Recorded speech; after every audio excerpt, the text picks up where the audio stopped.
Blood slicked the battlefield under a sky the color of bruised flesh. The northern winds carried the metallic scent of death across the valley where two armies clashed in the final moments of a war that had raged for 3 long seasons. Prince Magnus Blackthorn stood atop a small rise, his massive frame silhouetted against the setting sun, his silver-flecked black hair matted with blood not his own. At 25, he already commanded the respect of warriors twice his age. His breathing remained steady despite the carnage he had wrought, his legendary greatsword Shadow Cleaver gripped in hands that had not trembled since boyhood. The Southern Alliance was breaking, their warriors scattered before the relentless northern assault, their formations crumbling like sandcastles against the tide. Magnus watched with eyes the color of winter storms as his elite guard carved through the remaining resistance. Victory was inevitable now. The rebellious southern clans would bend the knee or face extinction. A sound behind him. Magnus turned with preternatural speed, Shadow Cleaver rising to meet this new threat. But instead of an enemy warrior, he faced an ancient woman, her back bent with age, her face a roadmap of deep wrinkles. Her eyes, however, burned with an inner fire that matched the hatred on her withered face. The witch of the Southern Mist clan. She who had counseled rebellion. She who had promised victory through dark magic. She who had failed. Magnus lowered his blade a fraction. Even in victory, he would not slaughter the elderly without cause. That was not the way of the Blackthorn. The old woman laughed, a sound like dry leaves scraping across stone. When she spoke, her voice carried power that belied her frail appearance. Young prince, you may claim victory today, but I claim your future. Magnus stepped forward, intending to take her prisoner, to bring her before his father for judgment. But he was too late. The witch's eyes began to glow with unnatural amber light.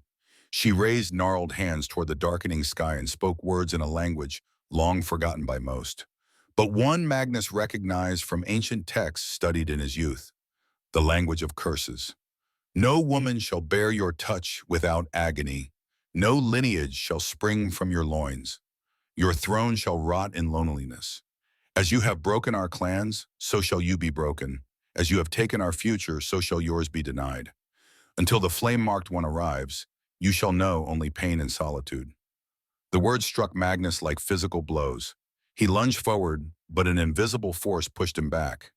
The witch continued her incantation, her voice rising to a howl that matched the wind. From her fingertips poured streams of amber energy that encircled Magnus, penetrating his armor, seeping into his skin. Pain unlike anything he had known engulfed him. He fell to one knee, teeth gritted against a scream. Through watering eyes, he saw his men running toward him, too distant to intervene. The witch's spell wrapped around him, binding itself to his very essence. With the last of her strength, she drove the curse home, collapsing as the final words left her lips. Magnus felt the magic sear into his bones, his blood, his soul. Then the pain subsided, leaving only a hollow emptiness and the certainty that something fundamental had changed within him. The witch lay dead at his feet, her final act of defiance complete. Magnus rose slowly, feeling the weight of the curse settle upon his shoulders like a cloak of lead. He did not yet understand the full implications of what had happened, but deep in his warrior's heart, he knew his victory had come at a terrible price. His second-in-command approached cautiously. "My prince, are you injured?" Magnus looked out over the battlefield where the southern forces were now in full retreat. Victory was theirs, but the taste of it had turned to ash in his mouth. "The war is won," he said, his voice low and touched with newfound grimness. "Send word to my father. The Southern rebellion is crushed." But even as messengers rode north with news of triumph, Magnus felt the first stirrings of the curse taking hold. When a healer, a young woman from his own clan, attempted to treat a minor wound on his arm, her touch sent agony coursing through his body. Both recoiled, shocked and confused. It was only the beginning. 20 years later, that confused young prince had become a formidable king. Magnus Blackthorn sat upon the great throne of Raven Shadow Keep, a massive chair carved from the heartwood of an ancient ironwood tree, its surface polished by generations of Blackthorn rulers. At 45, he cut an imposing figure. Years of ruling the northern territories had hardened him further, adding silver streaks to his black mane and beard. Battle scars mapped his face and body, telling stories of conflicts won through strength and cunning. But the most significant mark was invisible to the eye. For 20 years, the witch's curse had ruled his life as surely as he ruled his kingdom. No woman could touch him without triggering excruciating pain for them both. No heir could be conceived. No mate could share his bed or his burden. The great hall of Ravenshadow Keep echoed with the sound of approaching footsteps. Lord Thorn, Magnus's most trusted advisor, entered with the steady gait of a lifelong warrior. At 65, his frame remained powerful despite the empty sleeve where his left arm should have been, a sacrifice made years ago when he had saved the life of Magnus's father in battle. His beard and hair had gone completely white, but his eyes remained sharp, missing nothing. "The delegates from the outer territories have arrived," Lord Thorn announced, his voice a rumbling bass that carried easily in the cavernous hall. "They await your pleasure in the council chamber." Magnus nodded, his expression betraying nothing of his thoughts. Another meeting, another round of concerned faces, another discussion about succession and the future of the kingdom. The same conversation repeated endlessly over the years, yielding no solutions. "Any word from the wolf sage?" Magnus asked, referring to the reclusive spiritual leader who had been researching possible counters to the curse. Lord Thorn's face tightened slightly. "None, my king, but there is something else. The Shadow Mist clan has sent a tribute." Magnus's jaw clenched. Another unmated female, no doubt. Have they not learned from the failures of the others? "This one is different," Lord Thorn said carefully. "She bears the marks of fire, half-blind, scarred. The clan claims she is their last offering. Their last insult, more likely," Magnus growled, rising from his throne. At his full height, he towered over most men, his broad shoulders and powerful build making him seem even larger. 20 years of this futility, 20 years of watching women writhe in pain at my slightest touch before being sent away in shame and terror. And now they send damaged goods as their final mockery. Lord Thorn remained silent, knowing better than to interrupt when his king's rare anger surfaced. Magnus paced before the throne, his movements those of a caged predator. "Have her housed with the others for now," Magnus finally said. "I will deal with the council first." The council chamber hummed with tension. Representatives from all 12 northern clans sat around a massive circular table of stone, their faces reflecting varying degrees of concern and impatience. Magnus entered, and all rose in respect, though he noted the slight delay from certain members, particularly those seated near Valeria Shadowfang. Valeria, head of the Warrior Council and the most powerful female alpha in 3 generations, made no effort to hide her scrutiny as Magnus took his place at the head of the table. At 40, she remained strikingly beautiful in the harsh manner of the northern clans, her auburn hair braided with small iron rings denoting victories in ritual combat, her amber eyes sharp with intelligence and ambition. "Be seated," Magnus commanded, and the council members returned to their places. "Lord Thorn informs me the border patrols have reported increased activity from the southern clans." "The South grows restless," Lord Fenris of the Mountain Clan stated bluntly. "They see a kingdom ruled by a king without an heir. They see weakness." Magnus's eyes flashed dangerously. They saw weakness 20 years ago as well. They have not forgotten the lesson they learned then. "With respect, my king," Valeria interjected, her voice smooth as silk, but with an edge like a well-honed blade. "The southern clans remember a young prince leading an army with the promise of a strong bloodline to follow. What they see now is a throne without succession, a kingdom uncertain of its future." Murmurs of agreement rippled around the table. Magnus studied Valeria carefully. She had been positioning herself as the voice of the warrior class for years, gradually accumulating power and influence. Her own bloodline was impeccable, her brother next in line to lead the Shadowfang clan. Her ambitions were as transparent as they were dangerous. "The strength of the Blackthorn line is not measured only in heirs," Lord Thorn countered, his loyalty unwavering. "It is measured in leadership, in victory, in prosperity. The northern territories have known all 3 under King Magnus." "All things that can vanish in a single generation," Valeria replied smoothly. "We all serve the kingdom first, do we not? And the kingdom requires certainty, stability." Her eyes locked with Magnus's across the table. "The curse must be addressed. 20 years is long enough to wait for a miracle." The council chamber doors swung open before Magnus could respond, interrupting the tense exchange. An elderly man entered, his robes the deep gray of the wolf sages, the spiritual leaders who communed with the ancient powers of the northern lands. His beard reached nearly to his waist, and he leaned heavily on a staff topped with a carved wolf's head. Wolf Sage Alaric, Magnus acknowledged, surprised by the unexpected arrival. You honor us with your presence. The old man nodded gravely. I come with purpose, King Magnus. The signs have appeared at last. A hush fell over the council. For years, the wolf sages had searched for omens, for any indication that the curse might be broken. None had been forthcoming until now. What signs? Magnus demanded, trying to keep the desperate hope from his voice. Wolf Sage Alaric slowly approached the table. 3 nights ago, as the moon reached its fullest, the sacred flames in our temple changed color. From red to silver they burned, and in them I saw visions. His rheumy eyes focused on some distant point, remembering. I saw a woman marked by fire. I saw a broken wolf finding its strength. I saw the bloodline renewed. The council members exchanged glances, some skeptical, others intrigued. Valeria's expression darkened. The ancient texts speak of such signs, Alaric continued. They tell us, the flame-marked one shall heal the fire within. The bloodline shall be renewed by one who is half dead. Cryptic nonsense, Valeria scoffed. We need solutions, not riddles from old men who stare too long into flames. Mind your tongue, Valeria, Lord Thorn warned. The wolf sages have guided the northern clans since before the Blackthorn line began its rule. Magnus raised a hand, silencing the brewing argument. Wolf Sage Alaric, what do these visions mean in practical terms? How does this help break the curse? The old sage fixed Magnus with a penetrating stare. The Shadow Mist clan has sent you a woman. She bears the marks of fire. She has lost half her sight.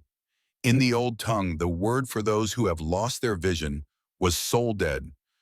For the eyes were considered windows to the soul. Realization dawned across the faces of those present. Magnus felt something he had not experienced in years, a flicker of hope, quickly tempered by suspicion. The timing seems convenient, he noted. The Shadow Mist clan sends this woman, and suddenly the flames show visions?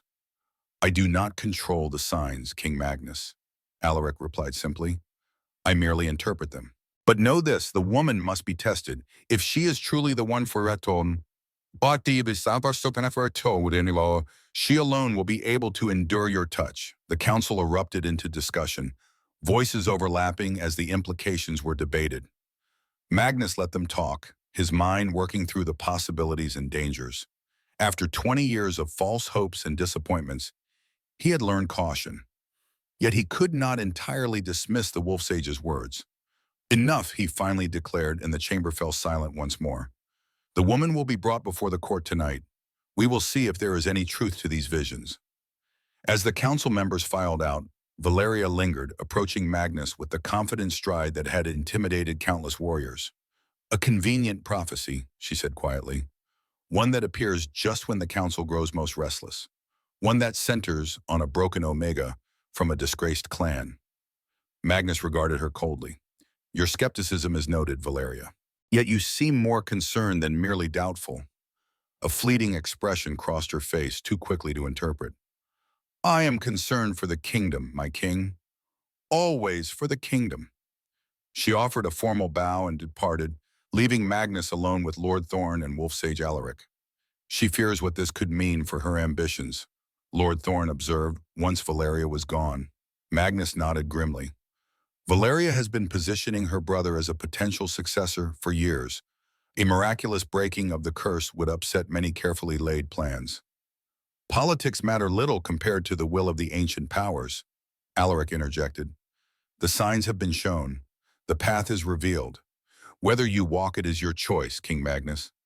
Magnus turned to the old sage. I have walked many paths in 20 years, Wolf Sage. All led to the same destination. Disappointment and pain for those who came with me. Forgive me if I do not rush down this one.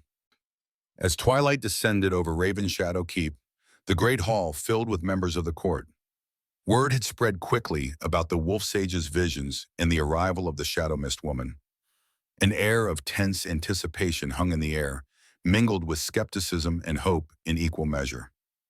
Magnus sat upon his throne, outwardly composed but inwardly bracing himself for another failure, and another painful reminder of his cursed existence. Over the years, dozens of women had been presented to him from various clans, each one leaving in tears or terror when his slightest touch caused them excruciating pain. He had long ago stopped believing in miracles. Lord Thorn stood at his right hand, loyal as always. "The Shadow Mist delegation awaits, my king."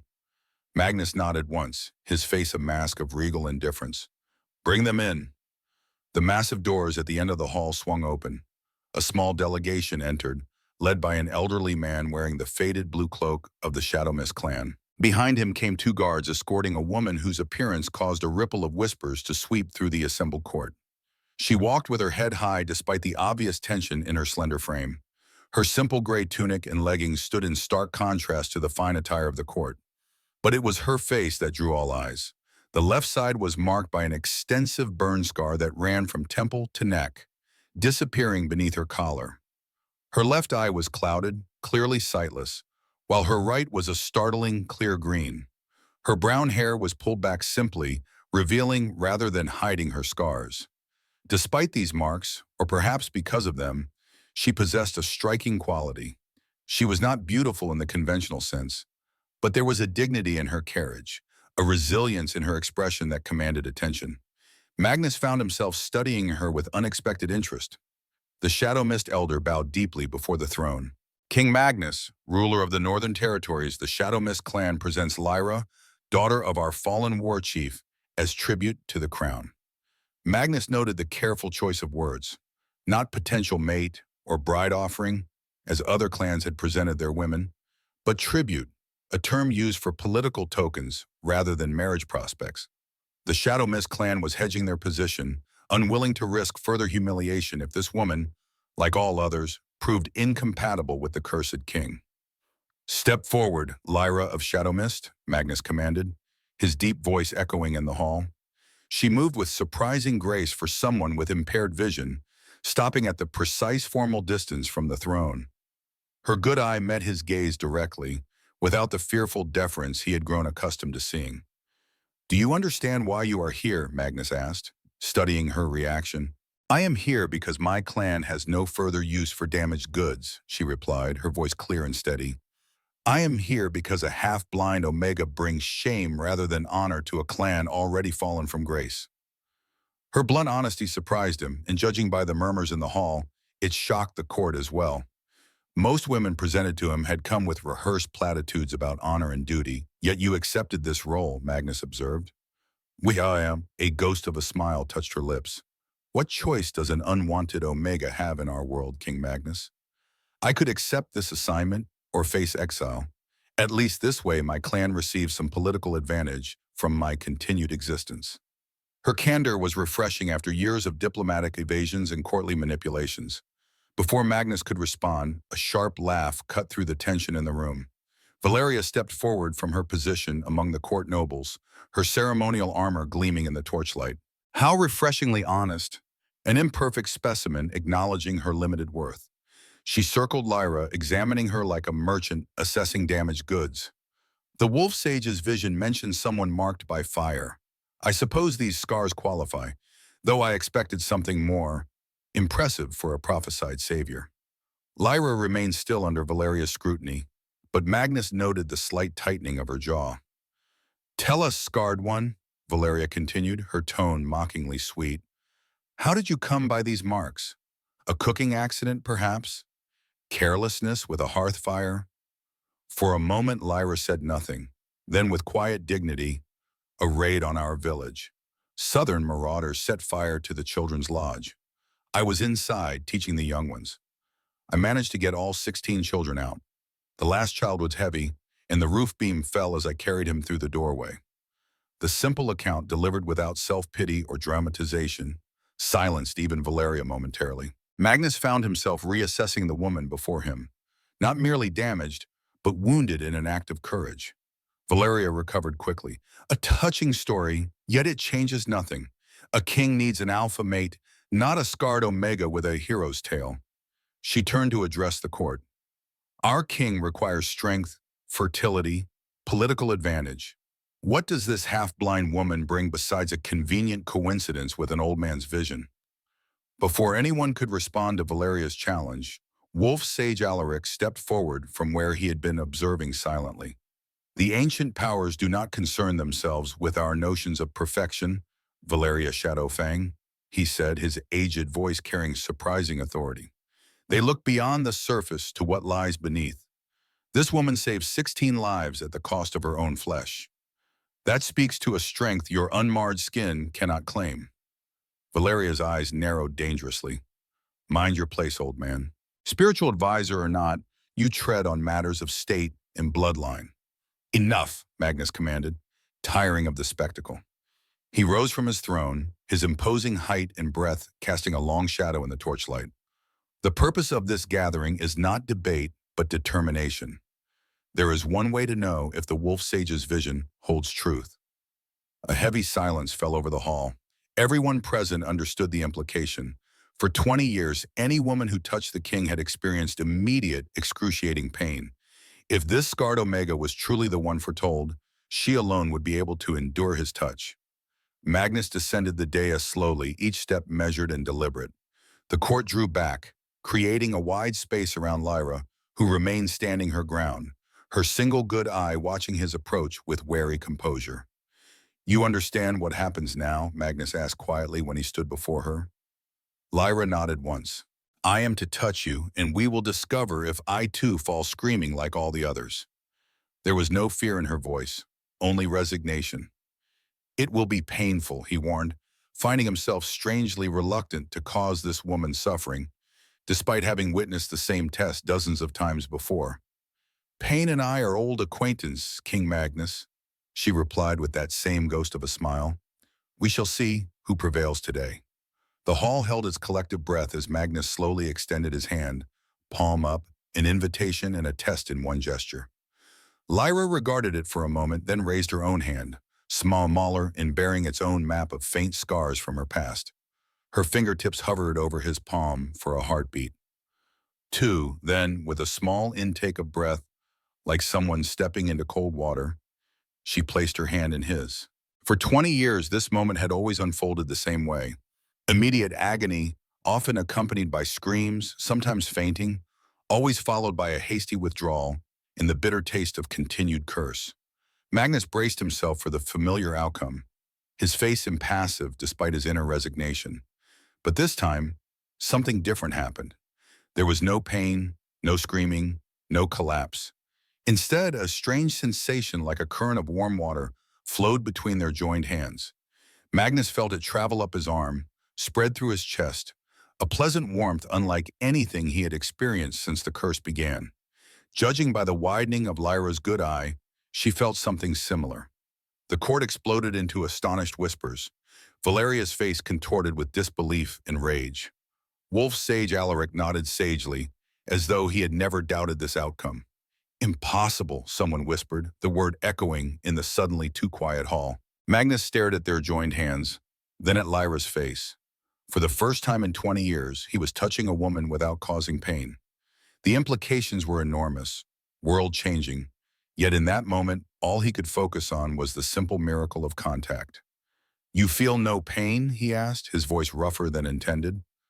Lyra shook her head slightly, her expression one of wonder. No pain, only by warmth, like standing in the first sunlight after a long winter. Without conscious thought, Magnus tightened his grip slightly, marveling at the ability to do so without causing harm. 20 years of enforced isolation, of careful distance, of watching his every movement around women to avoid accidental contact, all suddenly called into question by this scarred Omega from a disgraced clan. The moment stretched, neither of them quite willing to break the connection. Then Valeria's voice cut through the stunned silence. A trick, she declared, striding forward. Some herb or potion to numb the pain temporarily. The Shadow Mist clan is known for their herbalists. The accusation broke the spell. Magnus released Lyra's hand, though reluctantly, and turned to face Valeria. A serious charge, he said, his voice dangerously quiet. Do you have evidence to support it? Valeria gestured sharply at Lyra. What more evidence is needed? 20 years of consistent results suddenly changed by the arrival of this convenient solution? The timing alone is suspicious. The timing was foretold in the vision, Wolf Sage Alaric countered. The signs appeared before the woman arrived, not after.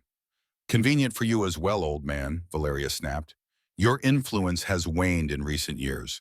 A miraculous fulfillment of your vision restores your standing quite neatly. The court was dividing before Magnus's eyes, some nodding in agreement with Valeria, others looking to the wolf sage with renewed respect. Lord Thorne stepped forward, ever the voice of pragmatism. Speculation serves no purpose, he stated firmly. If herbs or potions are suspected, the woman can be isolated and tested again after sufficient time has passed to ensure any such substances have left her system. Magnus considered this proposal, aware of the political implications of every choice. If Lyra truly could break his curse, everything would change. Succession would be secured. Valeria's careful positioning of her family would be undermined. Power balances throughout the clans would shift. He could not afford to make a hasty decision based on a single test, no matter how miraculous it had seemed. A wise suggestion, he agreed finally. Lyra of Shadow Mist will be housed in the North Tower, under guard. In 7 days, we will conduct another test, after any potential herbs or potions would have worn off. And if the test confirms today's result? Lord Thorne asked. Magnus's gaze returned to Lyra, who had remained silent during this entire exchange, watching the political maneuvering with that same composed dignity. Then we will have much to discuss about prophecies and the future of the kingdom. Valeria stepped closer, lowering her voice so only Magnus could hear. Consider carefully, my king. This woman may touch you without pain, but what else does she bring? No political advantage, no alpha strength, no unblemished beauty to grace your throne. The kingdom deserves better than a scarred Omega from a fallen clan. The kingdom deserves an end to 20 years of uncertainty, Magnus countered quietly. If this woman is the key to breaking the curse, her clan and her scars are secondary concerns. And if it is not the curse being broken but merely circumvented, Valeria pressed, if she is simply immune by some quirk of nature, not the prophesied solution, your children would still carry the curse in their blood. It was a possibility Magnus had not considered, and it gave him pause. Valeria, seeing her words had landed, offered a respectful bow and withdrew, leaving Magnus with new doubts to accompany the unexpected hope of the day's events. Take her to the North Tower, he commanded the guards. Provide her with proper accommodations and anything she requires, but she is to have no visitors except Lord Thorne and those I personally approve. As the guards moved to escort Lyra away, Magnus found himself compelled to add, and she is to be treated with respect. She has shown courage today. Lyra looked up at him, surprise flickering briefly in her good eye. She offered a formal bow, correct in every detail despite her common background. Until 7 days hence, King Magnus, she said softly. As she was led away, Magnus returned to his throne, aware that every eye in the court was assessing his reaction, measuring his interest, calculating the political implications. 20 years of maintaining rigid control over his expressions served him well now. He revealed nothing of his inner turmoil, of the desperate hope warring with the ingrained skepticism. The court is dismissed, he declared. Lord Thorne, Wolf Sage Alaric, remain. The crowd dispersed slowly, buzzing with the day's unprecedented events. When only his most trusted advisor and the spiritual leader remained, Magnus allowed his carefully maintained facade to slip slightly. What just happened? He demanded of them both. 20 years of consistent results, and suddenly this scarred woman from a minor clan can touch me without consequence. Explain. Wolf Sage Alaric stroked his long beard thoughtfully. The visions do not lie, King Magnus. She bears the marks of fire. She has lost half her vision, making her half dead in the old parlance. The prophecy stated, the flame-marked one shall heal the fire within. The bloodline shall be renewed by one who is half dead. She matches every aspect. Prophecies can be interpreted many ways, Magnus countered, unwilling to embrace hope fully after so many disappointments. What if Valeria is right, and this is some temporary effect? Some quirk of her physiology rather than a true breaking of the curse? Then we will discover that in 7 days. Lord Thorne said practically. But consider this, my king. In 20 years, no woman, regardless of rank, beauty, or bloodline, has been able to touch you without agony. Yet this woman, with no apparent advantage or special training, can. That alone makes her exceptional. Magnus paced before the throne, his mind working through the implications. There must be a reason. Something in her background, her bloodline, her experience with the fire perhaps. All possibilities to explore during these 7 days, Lord Thorne agreed. With your permission, I will discreetly investigate the Shadow Mist clan's recent history and Lyra's background specifically. Do it, Magnus ordered. And Valeria? She will not accept this development quietly. Valeria Shadowfang has been positioning herself as the power behind a future throne for years, Lord Thorne observed. If the curse is truly broken, and you can take a mate and produce heirs, her carefully constructed plans collapse. She will resist.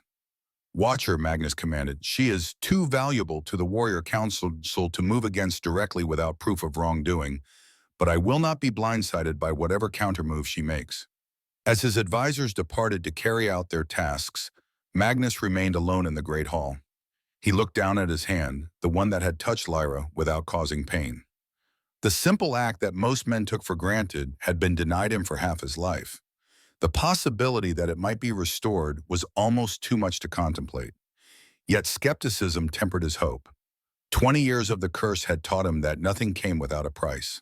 If Lyra truly could break his curse, what new complications would that bring?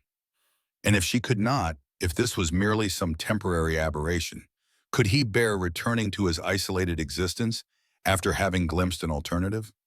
Night fell over Ravenshadow Keep, but Magnus Blackthorne found no rest. For the first time in 20 years, the future was uncertain in new ways, filled with both promise and peril. As he stood at the window of his chambers, looking toward the North Tower where Lyra now resided, he found himself wondering what she was thinking in this moment. This scarred, dignified woman who had faced the court without flinching, who had saved 16 children from fire at the cost of her own flesh, who had placed her hand in his without fear. 7 days until the next test. 7 days that would feel like an eternity. 7 days that might change everything, for better or worse. In the North Tower, Lyra stood at her own window, gazing out at the moonlit expanse of the kingdom she had never expected to see from such a vantage point. Her scarred fingers absently traced the pattern of the stone windowsill as she contemplated the strange turn her life had taken. This morning she had been a burden to her clan, a scarred reminder of tragedy, useful only as a final political token to be traded away. Tonight she stood at the center of prophecy and political intrigue, having done nothing more remarkable than place her hand in a king's without screaming. She looked down at that hand now, still feeling the lingering warmth of the connection. She had expected pain, had braced for it, had accepted it as yet another trial to endure. Instead, she had felt something entirely unexpected, a sensation like coming home after a long journey, like finding something she had not known was lost. What did it mean? And more importantly, what would happen in 7 days when they tested again? Lyra had no illusions about her situation. If the touch failed next time, she would be discarded, sent back to her clan in disgrace or worse. If it succeeded, she would become a pawn in a political game far beyond her experience, caught between a cursed king and those who had built their ambitions around his isolation. Neither prospect offered much comfort. Yet as she watched the moonlight silver the distant mountains, Lyra felt an unfamiliar emotion stirring within her. Curiosity about what might happen next, rather than mere resignation to whatever would be done to her. For the first time in many years, the future held something other than continued decline and marginalization. Whether that something would prove blessing or curse remained to be seen. But tonight, in this tower room far above the life she had known, Lyra allowed herself the luxury of wondering about possibilities rather than merely enduring probabilities. 7 days until the next test. 7 days that might change everything, for better or worse. Dawn broke over Ravenshadow Keep, painting the ancient stone walls with hues of amber and gold. From his private balcony, Magnus watched the sun rise as he had countless mornings before, his thoughts far from the beauty of the spectacle. 3 days had passed since the unprecedented moment when Lyra of Shadow Mist had placed her hand in his without pain. 3 days of investigation, speculation, and growing tension throughout the court. The massive timber door to his chambers opened with a familiar creak. Only two people dared enter without announcement, Lord Thorne and Wolf Sage Alaric. This morning it was the former. The reports from the border scouts have arrived, Lord Thorne said without preamble, his weathered face grave. Southern clan movements have increased. They are gathering, though still beyond our territory. Magnus turned from the view, his expression hardening. Valeria's doing?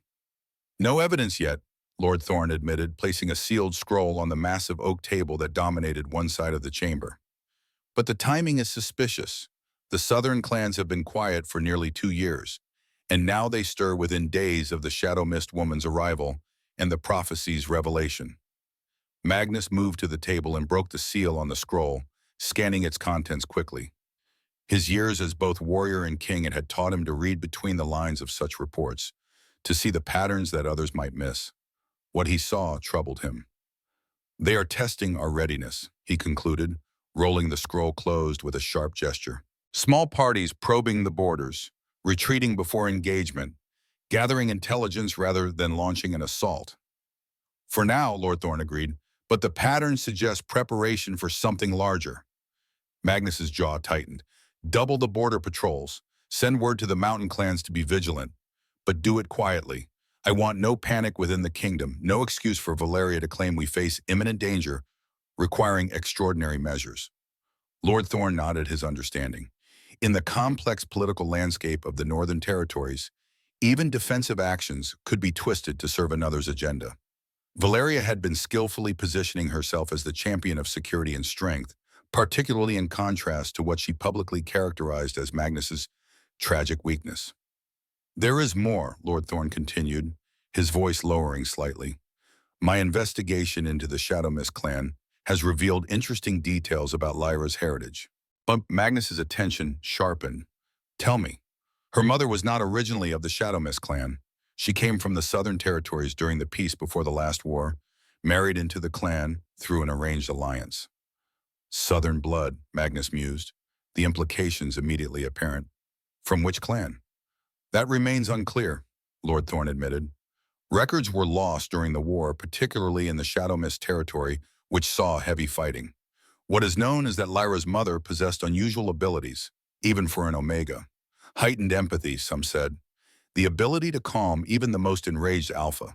Skills that made her valuable as a healer. Skills that might have been passed to her daughter, Magnus concluded. Skills that might explain Lyra's immunity to the curse. It is possible, Lord Thorne agreed. Though why no other woman with southern blood has been able to touch you remains unexplained. Magnus turned back to the window, considering this new information.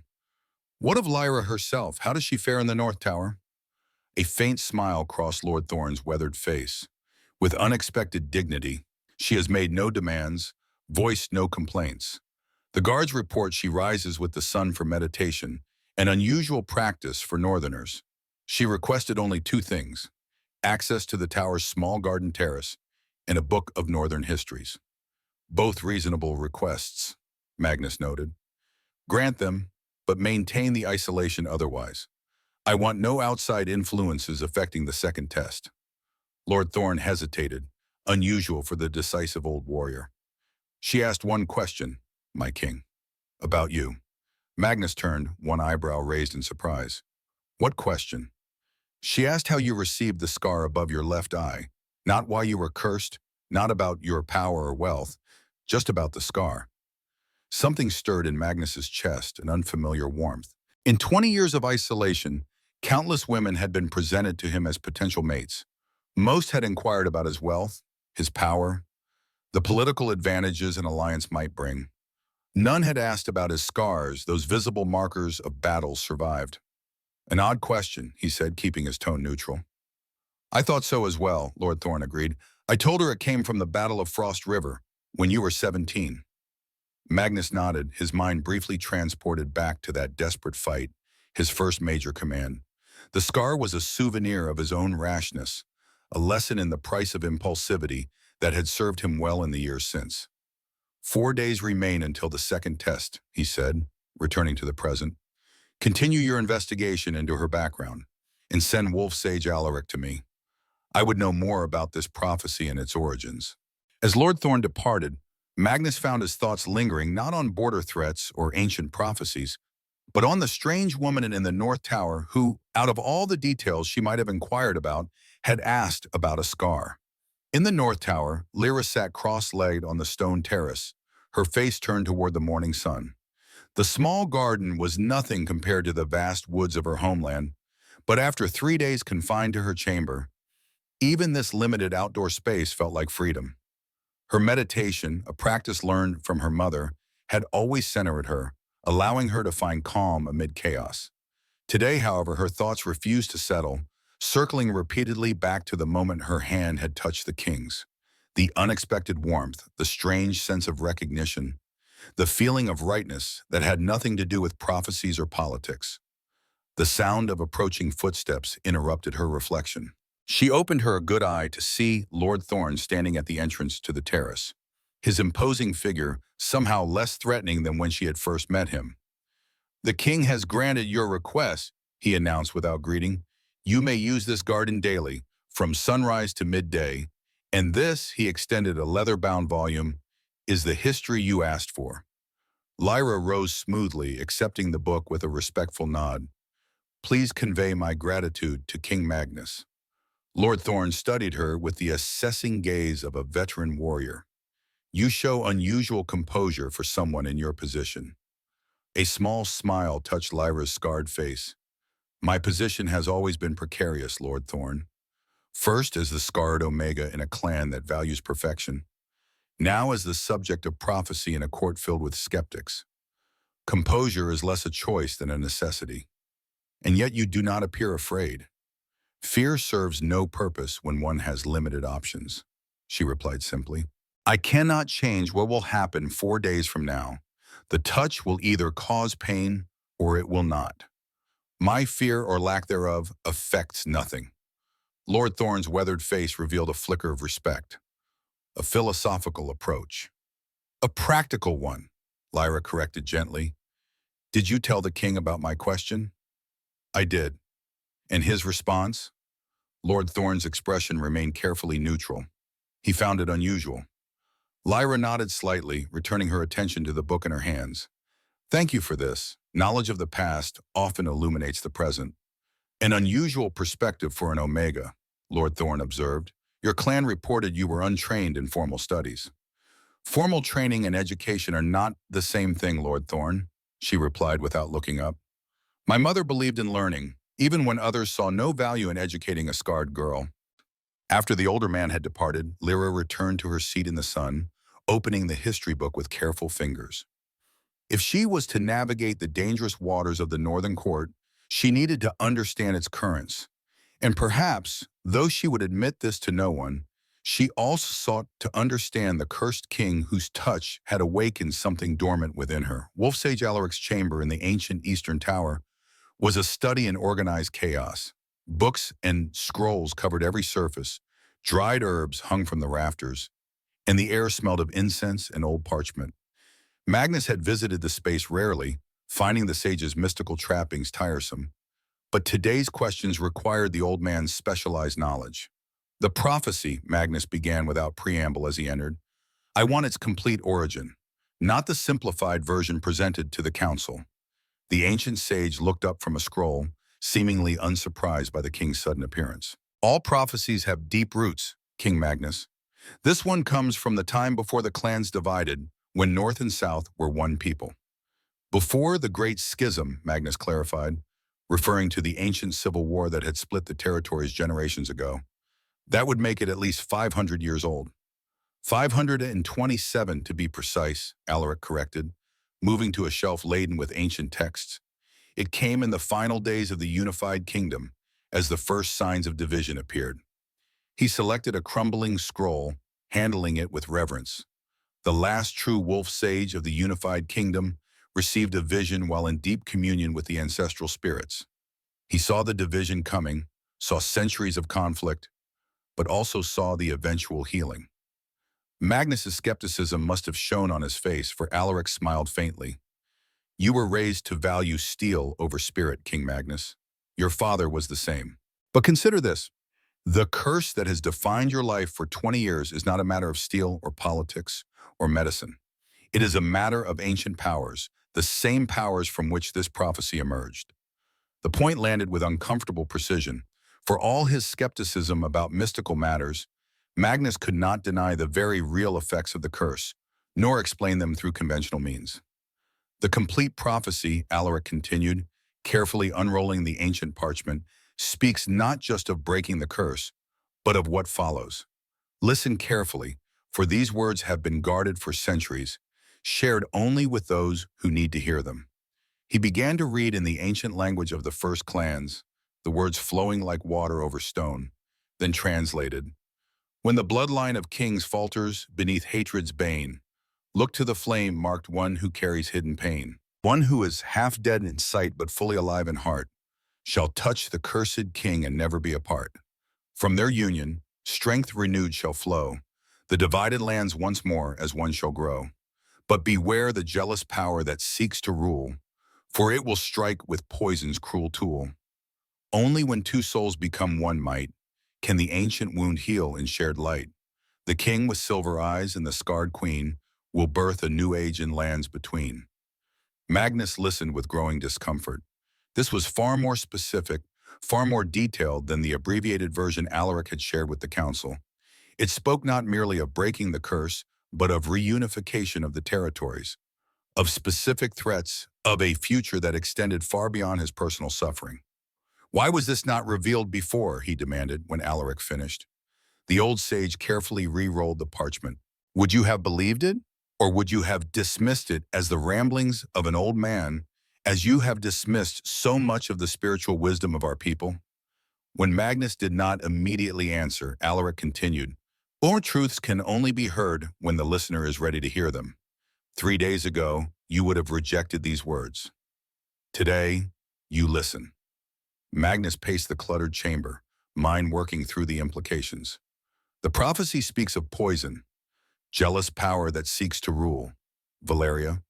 The prophecy does not name names, Alaric replied, but consider who stands to lose most if the curse is broken and the territories reunified. Valeria's family has claimed special authority over southern border matters for generations, Magnus acknowledged. Reunification would diminish their power considerably. He stopped pacing, fixing the sage with a hard stare. This goes beyond breaking my curse. This is about the future of the entire territory. It always was, Alaric said simply. Your suffering, while profound, is but one thread in a larger tapestry. The curse was never meant to destroy you, King Magnus. It was meant to prepare you for what comes next. And what of Lyra? Magnus asked, the question emerging before he could consider its implications. The prophecy speaks of her as if she has no choice in this matter. A knowing look crossed the old sage's face. Concerned for her autonomy, King Magnus?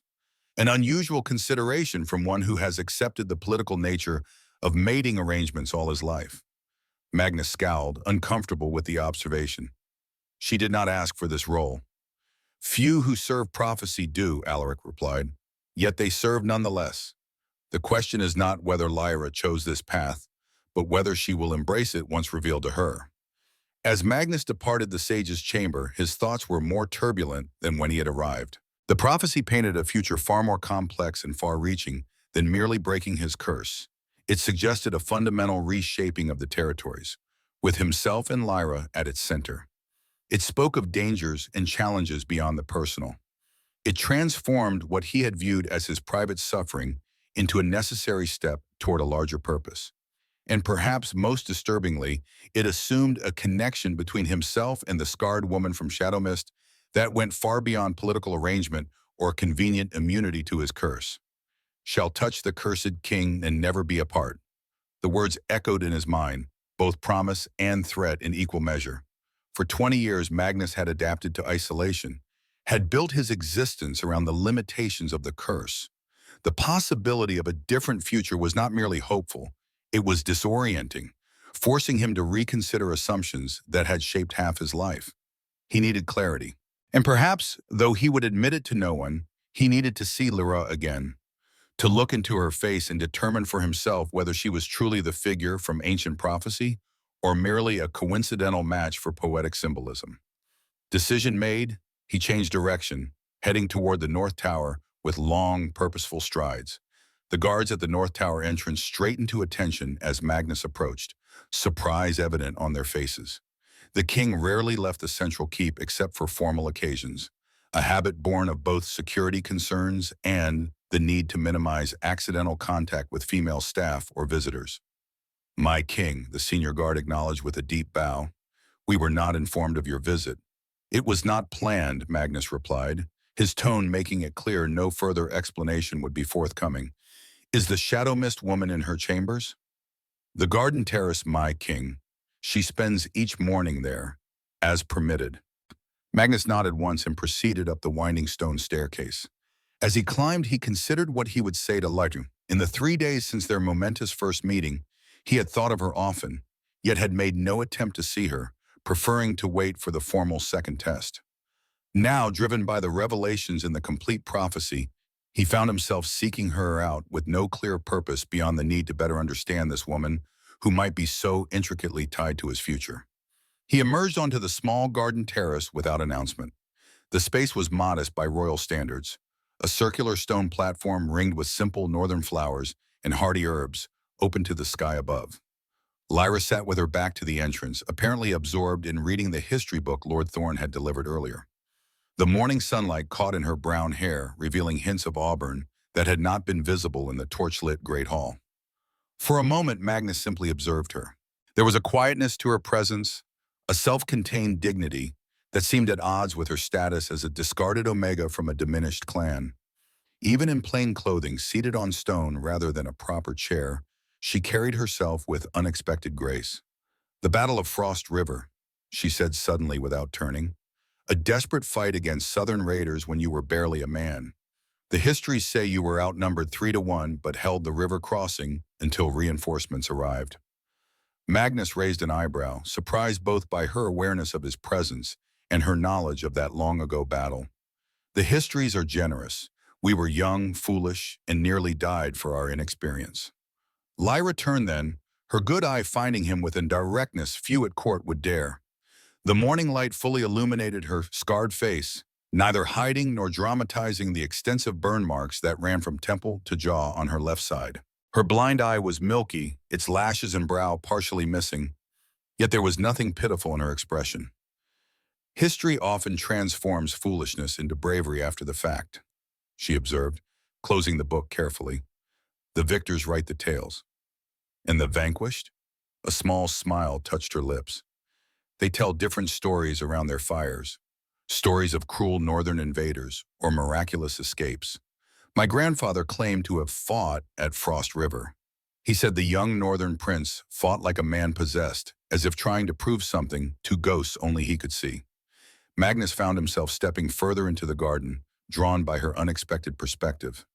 "Your grandfather was not entirely wrong," he admitted. "It was my first command after my older brother's death in combat. I felt I had much to prove." "To your father?" "To everyone," he corrected. "A second son suddenly thrust into the role of heir must demonstrate worthiness quickly, lest whispers of inadequacy take root." Lyra nodded slightly, as if his answer confirmed something she had suspected. "Hence the scar, taking risks to prove courage." Magnus touched the pale line that bisected his left eyebrow, a gesture he rarely made consciously. "A southern berserker with an axe. I was too focused on the fighters before me to note his approach from the side." "Yet you survived." "Lord Thorn saved me," Magnus acknowledged. "He lost his arm deflecting the blow meant to take my head. I have owed him my life since that day." A comfortable silence fell between them, surprising in its lack of tension. Magnus realized he had revealed more about that formative experience in these few minutes than he had to anyone in years, and to a virtual stranger no less. There was something in Lyra's manner that invited confidence without demanding it, an attentive quietness that created space for words to emerge naturally. "You asked about my scar," he noted. "Why that detail? Of all things you might have inquired about." Lyra's unscarred hand rose unconsciously to her own face, fingers hovering near the extensive burn marks. "Scars tell honest stories," she said simply. "They speak of moments when life changed irrevocably, when pain was endured and survived." I find them more revealing than titles or accomplishments. Her answer resonated unexpectedly. Magnus had encountered many reactions to his battle scars over the years, from the admiration of warriors to the carefully disguised revulsion of certain court women who valued unmarred beauty. Never had anyone described them quite this way, as honest storytellers of pivotal moments. "And your scars?" he asked, moving to sit on a stone bench opposite her. "You saved children from fire," Lord Thorne told me. Lyra's expression softened with memory. 16 of them, from the Children's Lodge, a southern raid during harvest celebration, when most adults were in the central field. I was teaching the little ones songs when the first arrows struck the thatch. "You were their teacher?" "Among other duties," she replied. "In the Shadow Mist clan, Omegas traditionally care for the young until they reach training age. I had just turned 22, still unmarked, still considered valuable." There was no bitterness in her voice, merely a statement of fact. "When the fire began spreading, I started moving the children out through the back entrance. The youngest was only 3, too frightened to move. I had to carry him." She paused, her good eye focused on something distant. "The main beam collapsed as we reached the doorway. I managed to push the child clear, but the burning wood caught me across the face and shoulder. I remember the pain, the smell, then nothing until I woke days later, half blind and forever changed." Magnus listened, struck by the matter-of-fact recounting of what must have been a traumatic, life-altering experience. No self-pity colored her words, no bid for sympathy or admiration. 16 lives saved at the cost of half your vision and your standing in the clan, he observed, an uneven exchange by their reckoning. "By the clan's measure, yes," she agreed, "and Omega's primary value lies in potential mating alliances. Once my scars made that impossible, my worth diminished accordingly.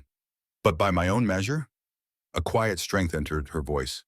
16 children who still breathe, who grow and learn, and will have lives of their own. "No, King Magnus, I have never considered it an uneven exchange." Something shifted in Magnus's perception of the woman before him. Beyond the coincidental match to prophecy, beyond her inexplicable immunity to his curse, there was a core of genuine conviction in Lyra that commanded respect.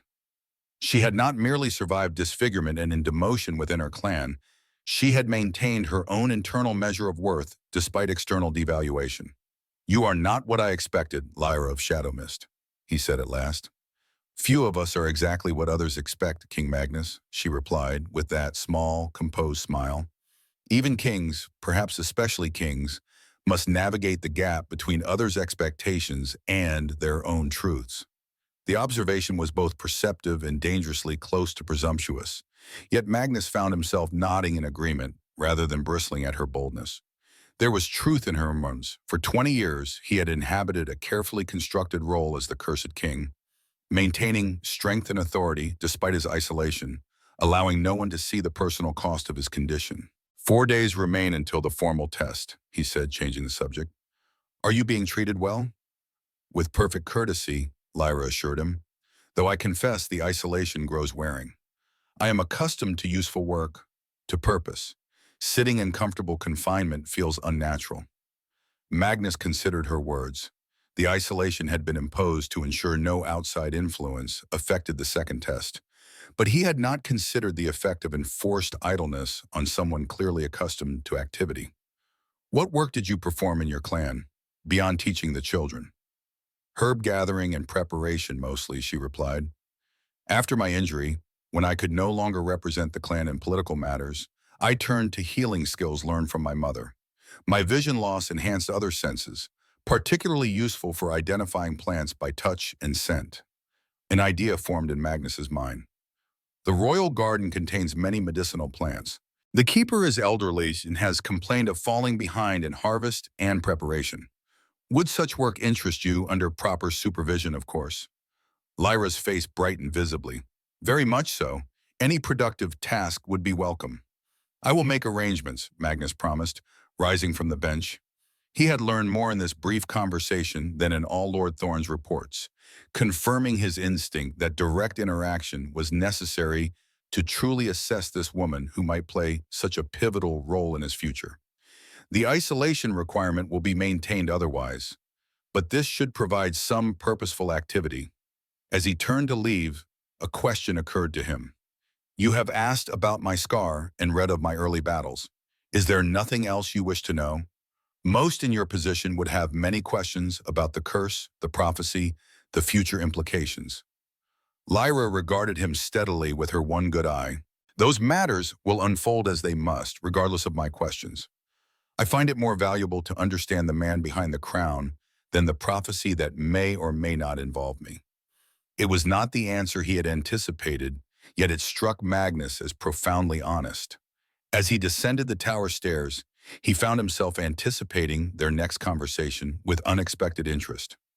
In the shadowed corner of the oldest tavern in Ravenwood Village, half a day's ride from the main keep, Valeria Shadowfang sat across from a hooded figure whose southern accent identified him as a dangerous presence in Northern Territory. Neither spoke above a whisper, and both had taken precautions against recognition. Your intelligence is confirmed, the Southerner murmured, sliding a folded parchment across the rough wooden table. The curse may indeed be broken through this shadow mist woman. The prophecy speaks of reunification of the territories. Valeria's amber eyes narrowed as she scanned the document. Reunification would be disastrous for both our interests, she said softly. My family's authority over the southern border regions would be undermined, and your clan's independence would end. This cannot be permitted to proceed. The king visits her already, the Southerner noted. Earlier than the planned second test, their connection grows. Then we must act swiftly, Valeria decided, tucking the parchment into her sleeve. The woman must be eliminated before the second test can confirm her role, but it must appear natural, nothing that would point to deliberate intervention. The Southerner nodded slowly.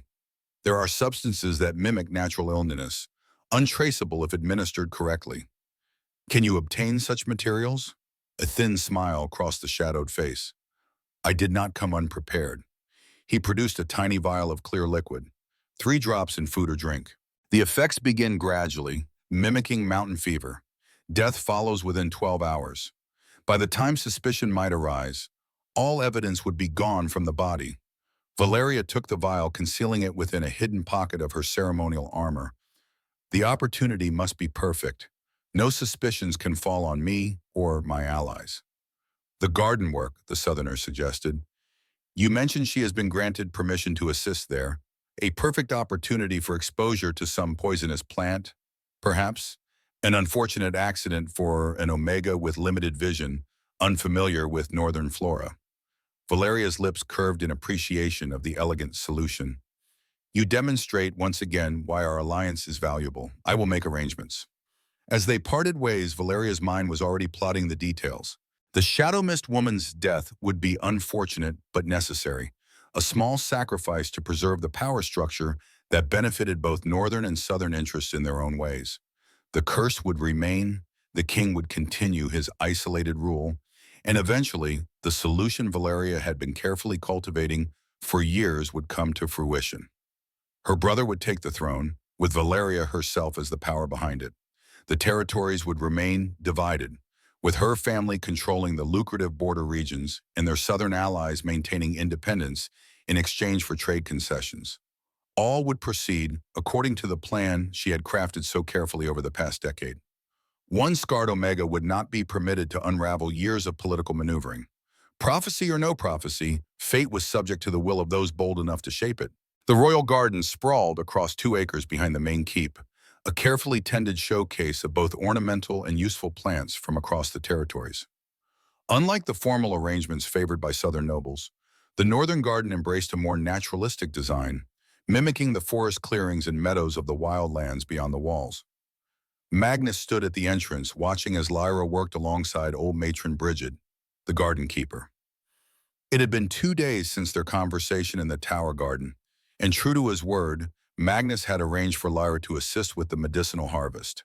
The 2 women moved methodically through a patch of northern starflower, gathering the pale blue blossoms said to ease winter cough and strengthen the heart. Despite her limited vision, Lyra's movements were sure, her fingers deftly selecting only the fullest blooms and leaving smaller ones to mature. Occasionally she would pause, rubbing a leaf between her fingers and inhaling its scent, confirming identification through multiple senses. Matron Brigid, initially skeptical of an outsider's assistance, now directed Lyra with the gruff approval she reserved for the competent. "She has good hands," Lord Thorne observed, appearing silently at Magnus's side with the veteran warrior's habitual quiet. "Knows her craft." Magnus nodded, watching as Lyra sorted the harvested flowers into different baskets based on quality. Her clan used her for herb work after her scarring made her unsuitable for a political alliance. Their loss, it seems. "Indeed," Lord Thorne agreed. "Matron Brigid reports she knows several preparation methods unknown in the Northern Territories. Southern techniques presumably learned from her mother." The mention of Lyra's mother reminded Magnus of the ongoing investigation into her background. "What more have you discovered about her maternal line?" Lord Thorne's expression grew serious. "Something unexpected, my king. I hesitated to bring this to you until I had confirmation, but the evidence is now compelling." He glanced toward the garden, lowering his voice further. "Lyra's mother appears to have been related to the southern witch who cursed you." The revelation landed like a physical blow. Magnus stared at Lord Thorne, processing the implications. "Related how? Directly?" "A niece, we believe. The witch had a sister who disappeared from Southern records shortly before the peace agreement that preceded the last war. The timing corresponds with the arrival of Lyra's mother in the Shadow Mist clan." Magnus's gaze returned to Lyra, seeing her in a new light. "Does she know?" "Impossible to determine without direct questioning," Lord Thorne replied. "But consider this possibility. What if her immunity to your curse is not random chance or mystical prophecy, but blood connection? The witch's own relative might be unaffected by magic directed at others." The theory was compelling in its simplicity. It offered a rational explanation for Lyra's unique ability to touch him without pain, one that required neither prophecy nor destiny. Yet it also raised disturbing possibilities. "If she knows of this connection," Magnus said slowly, "her presence here could be part of a larger strategy, not breaking the curse but exploiting it, perhaps even completing what her great-aunt began." Lord Thorne's weathered face remained carefully neutral. "It is a possibility that cannot be dismissed. Yet I have observed her these past days and seen no indication of deception or hidden agenda. She appears exactly as she presents herself, a capable, dignified woman making the best of reduced circumstances." Magnus considered his advisor's assessment. Lord Thorne was not easily fooled, his judgment of character honed through decades of both battle and court politics. If he detected no duplicity in Lyra, that carried significant weight. "Continue watching her," Magnus decided, "but do not confront her with this information yet. I wish to see how events unfold with the second test before revealing what we know." As Lord Thorne departed, Magnus remained at the garden entrance, his thoughts troubled by this new complication. The revelation of Lyra's potential blood connection to the witch who had cursed him cast everything in a different light. Was she truly the fulfillment of prophecy, or part of a generational plot against the Blackthorn line? Was her ability to touch him without pain a sign of breaking the curse, or merely immunity to its effects due to shared blood with its caster? The questions multiplied without answers. Yet as he watched her work, her movements graceful despite her impaired vision, her manner respectful but not servile with Matron Brigid, he found it difficult to reconcile the woman he observed with the image of a calculating agent of Southern revenge. In the 2 days since their conversation in the Tower Garden, Magnus had found himself thinking of Lyra with increasing frequency. Their discussion had revealed an unexpected depth in character, a perspective on life's hardships that resonated with his own hard-won wisdom. There had been something refreshing in her directness, in her focus on understanding the man rather than the king or the curse. Now he wondered if that apparent sincerity might be the most skillful deception of all. Across the garden, Lyra looked up from her work, her good eyes somehow finding him unerringly despite the distance. She offered a small, respectful nod of acknowledgement before returning to her task. The simple gesture, neither presumptuous nor overly familiar, yet acknowledging his presence without interrupting her work, struck Magnus as perfectly calibrated. Either she was exactly the straightforward, dignified person she appeared to be, or she was the most skilled manipulator he had encountered in 20 years of court intrigue. The second test, now just 2 days away, took on even greater significance. Not merely a confirmation of her immunity to the curse, but perhaps a crucial indicator of her true nature and intentions. Matron Bridget's voice cut through the garden air, instructing Lyra to harvest a particular herb from the northern section. Magnus watched as she moved toward a patch of tall plants with delicate white flowers, her steps careful but confident on the stone path. From his position, Magnus noticed what Lyra, with her limited vision, did not. Valeria Shadowfang, approaching from the opposite side of the garden with two members of the Warrior Council. Their presence was unusual, as the garden was typically the domain of the Healing Guild rather than warriors. Something in Valeria's purposeful stride triggered Magnus's battle instincts, a sense of impending threat honed through years of combat and court danger. Without conscious thought, he began moving toward Lyra, his long strides eating the distance between them. Lyra had just begun harvesting the white-flowered herbs when Valeria's group intercepted her. From 20 paces away, Magnus could not hear the exchange, but he saw Lyra straighten, saw Valeria gesture toward the plants, saw one of the warriors offer Lyra a water flask. "Stop," Magnus commanded, his voice carrying the full authority of the king. All heads turned toward him. Valeria's expression flashed momentary frustration before smoothing into respectful attention. Lyra looked confused but relieved by his intervention. "My king," Valeria acknowledged as he reached them. "We were just assisting the Shadow Mist woman. The northern ghost flower can be dehydrating to handle without proper protection." Magnus looked at the plants Lyra had been harvesting, then at the water flask still extended by the warrior. "That is not ghost flower," he said flatly. "It is white thorn root used for heart medicine." Valeria's face betrayed nothing. "A simple mistake. The plants appear similar to those unfamiliar with northern flora." "You were born in these territories, Valeria," Magnus replied coldly, "and trained in plant identification as all warrior candidates are, to avoid battlefield poisoning. Such a mistake would be unlikely for you." A tense silence fell over the group. The warrior holding the flask shifted uncomfortably, his eyes darting between Valeria and the king. "Give me the flask," Magnus commanded. The warrior hesitated, looking to Valeria for guidance. Her face remained impassive, but something dangerous flickered in her amber eyes. "Now," Magnus insisted, his tone brooking no refusal. The warrior reluctantly handed over the container.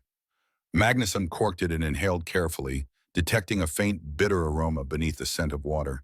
He recorked the flask without drinking.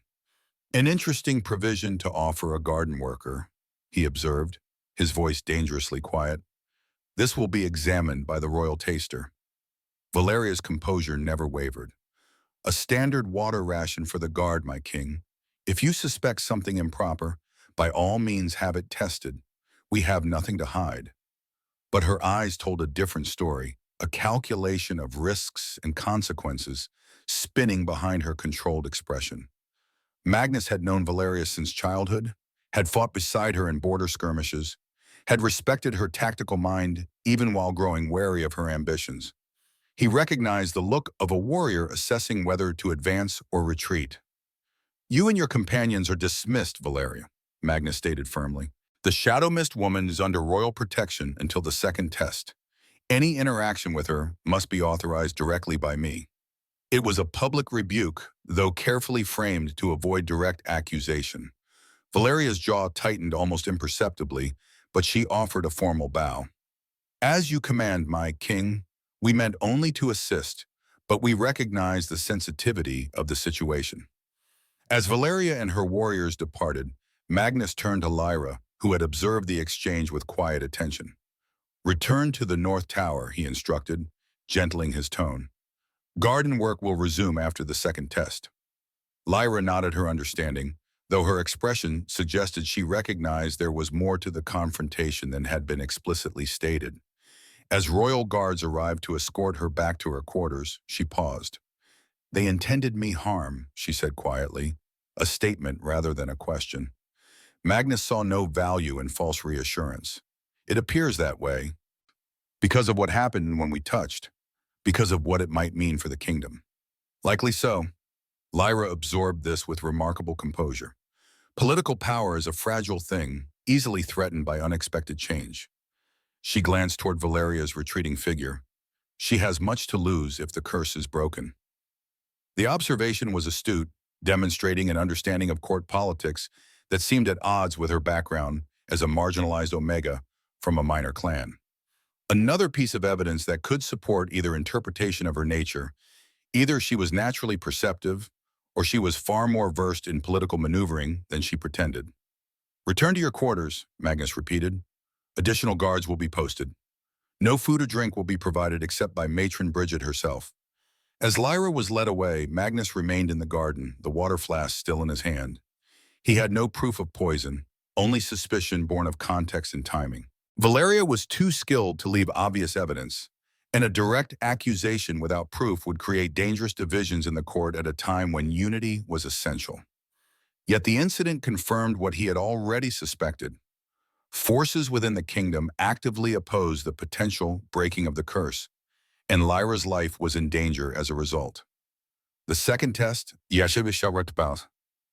just 2 days away, had transformed from a simple verification of her immunity to his curse into a pivotal moment with far-reaching implications for the entire kingdom.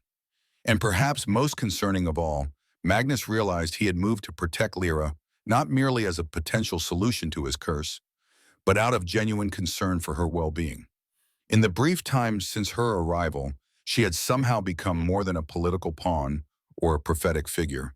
She had become someone he found himself wanting to know better, to understand more deeply. It was a dangerous development for a king who had spent 20 years maintaining emotional distance from everyone around him. As Magnus returned to the main keep, the water flask destined for the royal taster's inspection, he wondered if this unexpected personal interest in Lyra might itself be part of the curse's evolution, or perhaps the first indication of its potential breaking. Either way, the path ahead had grown considerably more complex, and the stakes had risen far beyond his personal suffering to encompass the future of the entire kingdom. The day of the second test dawned clear and cold, the autumn air carrying the first hint of winter's approach. Magnus stood at his chamber window, watching the sun rise over the eastern mountains, his mind filled with both anticipation and apprehension. In a few hours, Lyra would again place her hand in his, and the outcome would set the course for everything that followed. The water flask from the garden incident had indeed contained poison, as Magnus had suspected. The royal taster had identified a rare southern compound that induced symptoms similar to mountain fever. Lethal within hours, yet difficult to detect after death. The evidence linked directly to Valeria, yet remained circumstantial, insufficient for formal accusation against a warrior of her standing without risking civil conflict within the court. Instead, Magnus had doubled the guard around Lyra and restricted all access to her chambers, except for those he personally approved. Valeria had been conspicuously absent from court functions since the confrontation, her supporters claiming she had departed for a routine inspection of border fortifications. Magnus doubted the convenient timing, but had chosen not to challenge the explanation. The second test took precedence over all other concerns. A soft knock announced Lord Thorne's arrival. The older warrior entered, his face grave with the weight of the day's significance. "The Great Hall is prepared," he reported. "The council members have been summoned. Wolf Sage Alaric stands ready to observe and interpret." Magnus nodded, turning from the window. "And Valeria?" "Returned from the border this morning, according to her supporters. She will attend the test, along with the entire warrior council." "As expected," Magnus said grimly. "She would not miss this moment, regardless of the failed attempt in the garden." "What of our other precautions?" Lord Thorne's weathered face revealed nothing of his thoughts. "In place, my king. The royal guard has been positioned as you ordered, with trusted veterans commanding each section. If Valeria makes any move beyond political objection, we are prepared." "And the southern intelligence?" "Our scouts report increased movement near the border. Large groups gathering, though still beyond our territory. They appear to be waiting for something."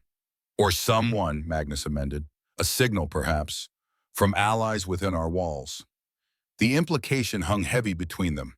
Valeria's clandestine communication with Southern forces had long been suspected, but never proven. If the prophecy's mention of reunification threatened her family's control of the border regions, alliance with Southern separatists would serve her interests. "The prophecy speaks of poison," Magnus reminded his old friend. "We prevented one attempt, but Valeria is nothing if not persistent. She will have contingencies. Lord Thorne nodded gravely. Hence our own preparations. The Shadow Mist woman has been kept in complete isolation since the garden incident. All food and drink personally verified. No opportunity for further attempts has existed. Until today, Magnus observed, when she must leave her chambers and stand before the entire court. The moment of greatest vulnerability, Lord Thorne agreed, and greatest opportunity. Magnus turned back to the window, his eyes tracking the path of an eagle soaring above the forest beyond the walls. What do you make of her, old friend? Beyond reports and observations, your instinct about the Shadow Mist woman. Lord Thorne considered the question with characteristic thoroughness. In 40 years of war and politics, I have developed a sense for deception. The ambitious hiding behind false modesty, the cruel masquerading as kind, the weak pretending strength. He paused, choosing his words carefully. I detect none of these in Lyra. Her dignity seems born of inner conviction rather than calculation. Her composure reflects acceptance of life's hardships rather than hidden agenda. Despite her blood connection to the witch who cursed me? Blood is not destiny, Magnus, Lord Thorne replied, using the king's name rather than his title, a rare intimacy reserved for private counsel. If it were, you would be the mirror of your father, and we both know you are not. The observation landed with precision. Magnus's father had been a formidable king but a harsh man, ruling through fear as much as respect. Magnus had consciously chosen a different path, even before the curse forced him to reconsider many aspects of power and leadership.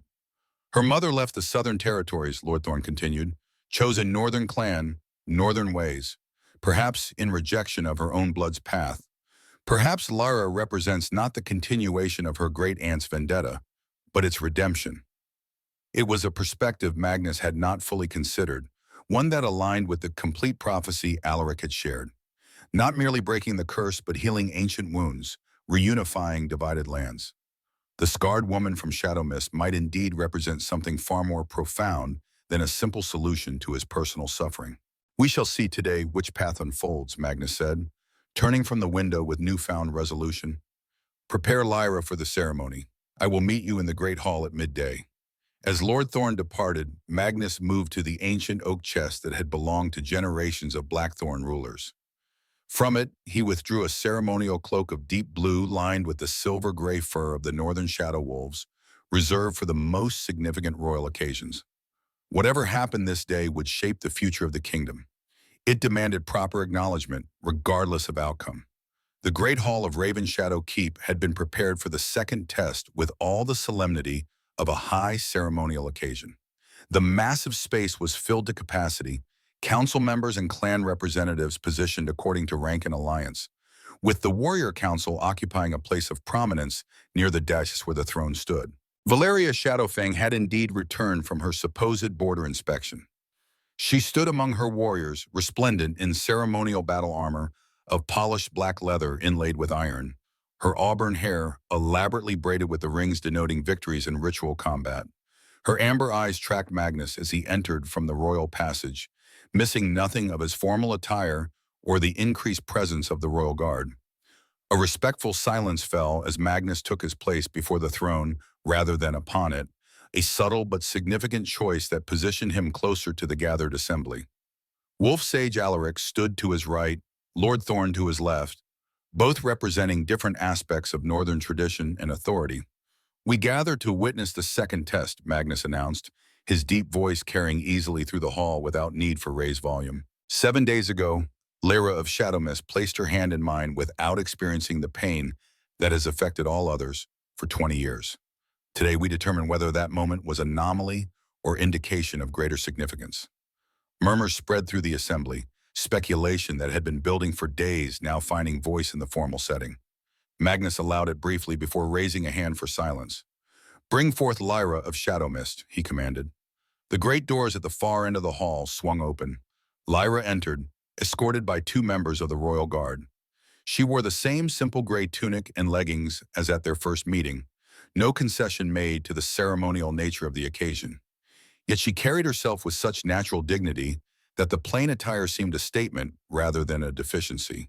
Her scarred face remained unveiled, her blind eye and burn marks visible to all, neither hidden nor flaunted. She moved with careful grace across the long central aisle, the attention of hundreds upon her solitary figure. If the scrutiny disturbed her, she showed no sign of it. As she approached the dais, Magnus studied her expression, finding neither arrogance nor fear, simply composed readiness for whatever might come. Their eyes met briefly, a silent acknowledgement passing between them that transcended the formal ceremony surrounding them. Lyra of Shadow Mist, Magnus addressed her formally. 7 days ago, you placed your hand in mine without experiencing the pain that has affected all others who have attempted such contact since the curse began.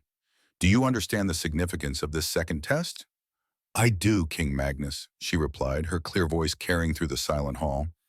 Today determines whether that moment was unique or represents a true immunity to the curse that has affected you these 20 years. And you consent to this test of your own free will? A small smile touched her lips, subtle yet noticeable to those closest to the dais. As much free will as any Omega from a diminished clan might claim, my king. I choose this test over the alternatives available to me. The frank acknowledgement of her limited options, delivered without self-pity, sent a ripple of reaction through the assembly. Magnus noted Valeria's slight frown, perhaps displeased that Lyra had addressed her status directly rather than maintaining convenient political fictions. Then let us proceed, Magnus declared, extending his hand palm upward as he had 7 days earlier. Lyra stepped forward, her movements measured and deliberate. The hall held collective breath as she raised her hand to meet his. Once again, she paused briefly, hovering just above his palm, then completed the connection with calm certainty. For the second time, no pain resulted. Instead, the same warm current flowed between them, stronger now than in their first contact, spreading up Magnus's arm and through his chest with a sensation like sunlight after long darkness. He saw recognition in Lyra's good eye, confirmation that she felt the same unusual warmth. Wolf Sage Alaric stepped forward, his aged voice ringing with formal proclamation. The second test confirms the first. Lyra of Shadow Mist can touch the king without triggering the curse's effects. The prophecy's first condition is met. The hall erupted in a chaos of voices, the significance of the moment provoking strong reactions from all sides. Some faces showed wonder or hope, others calculation or dismay. Magnus maintained his composed exterior while inwardly absorbing the profound implications. After 20 years of isolation, of pain at the merest female touch, this scarred woman from a minor clan had somehow broken through the curse's primary manifestation. Through the tumult, Valeria's voice cut like a blade.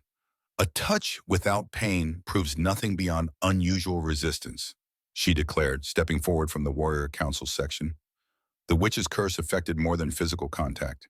It prevented succession, stability for the kingdom. Does this woman's peculiar immunity change that fundamental reality? Wolf Sage Alaric turned toward Valeria, his aged face serene despite her challenge. The prophecy states, the flame-marked one shall heal the fire within. The bloodline shall be renewed by one who is half dead. Lyra bears the marks of flame, has lost half her sight, and can touch the king without pain. All signs indicate she is indeed the one foretold. Convenient interpretations from an old man desperate to prove his fading relevance, Valeria countered, her tone just respectful enough to avoid outright insult while the meaning remained clear. She turned to address the broader assembly. The northern territories face threats from beyond our borders. Southern forces gather. This is no time for decisions based on mystical riddles and coincidental immunity. Magnus observed the calculated performance with cold assessment. Valeria was skillfully playing to the practical concerns of the clan leaders, particularly those from border regions most vulnerable to southern incursion. Her words struck a balance between reasonable caution and underlying fear, designed to undermine confidence in the prophecy's significance. What alternative do you propose, Valeria Shadowfang? Magnus asked, his tone deceptively mild. 20 years of the curse have passed with no solution.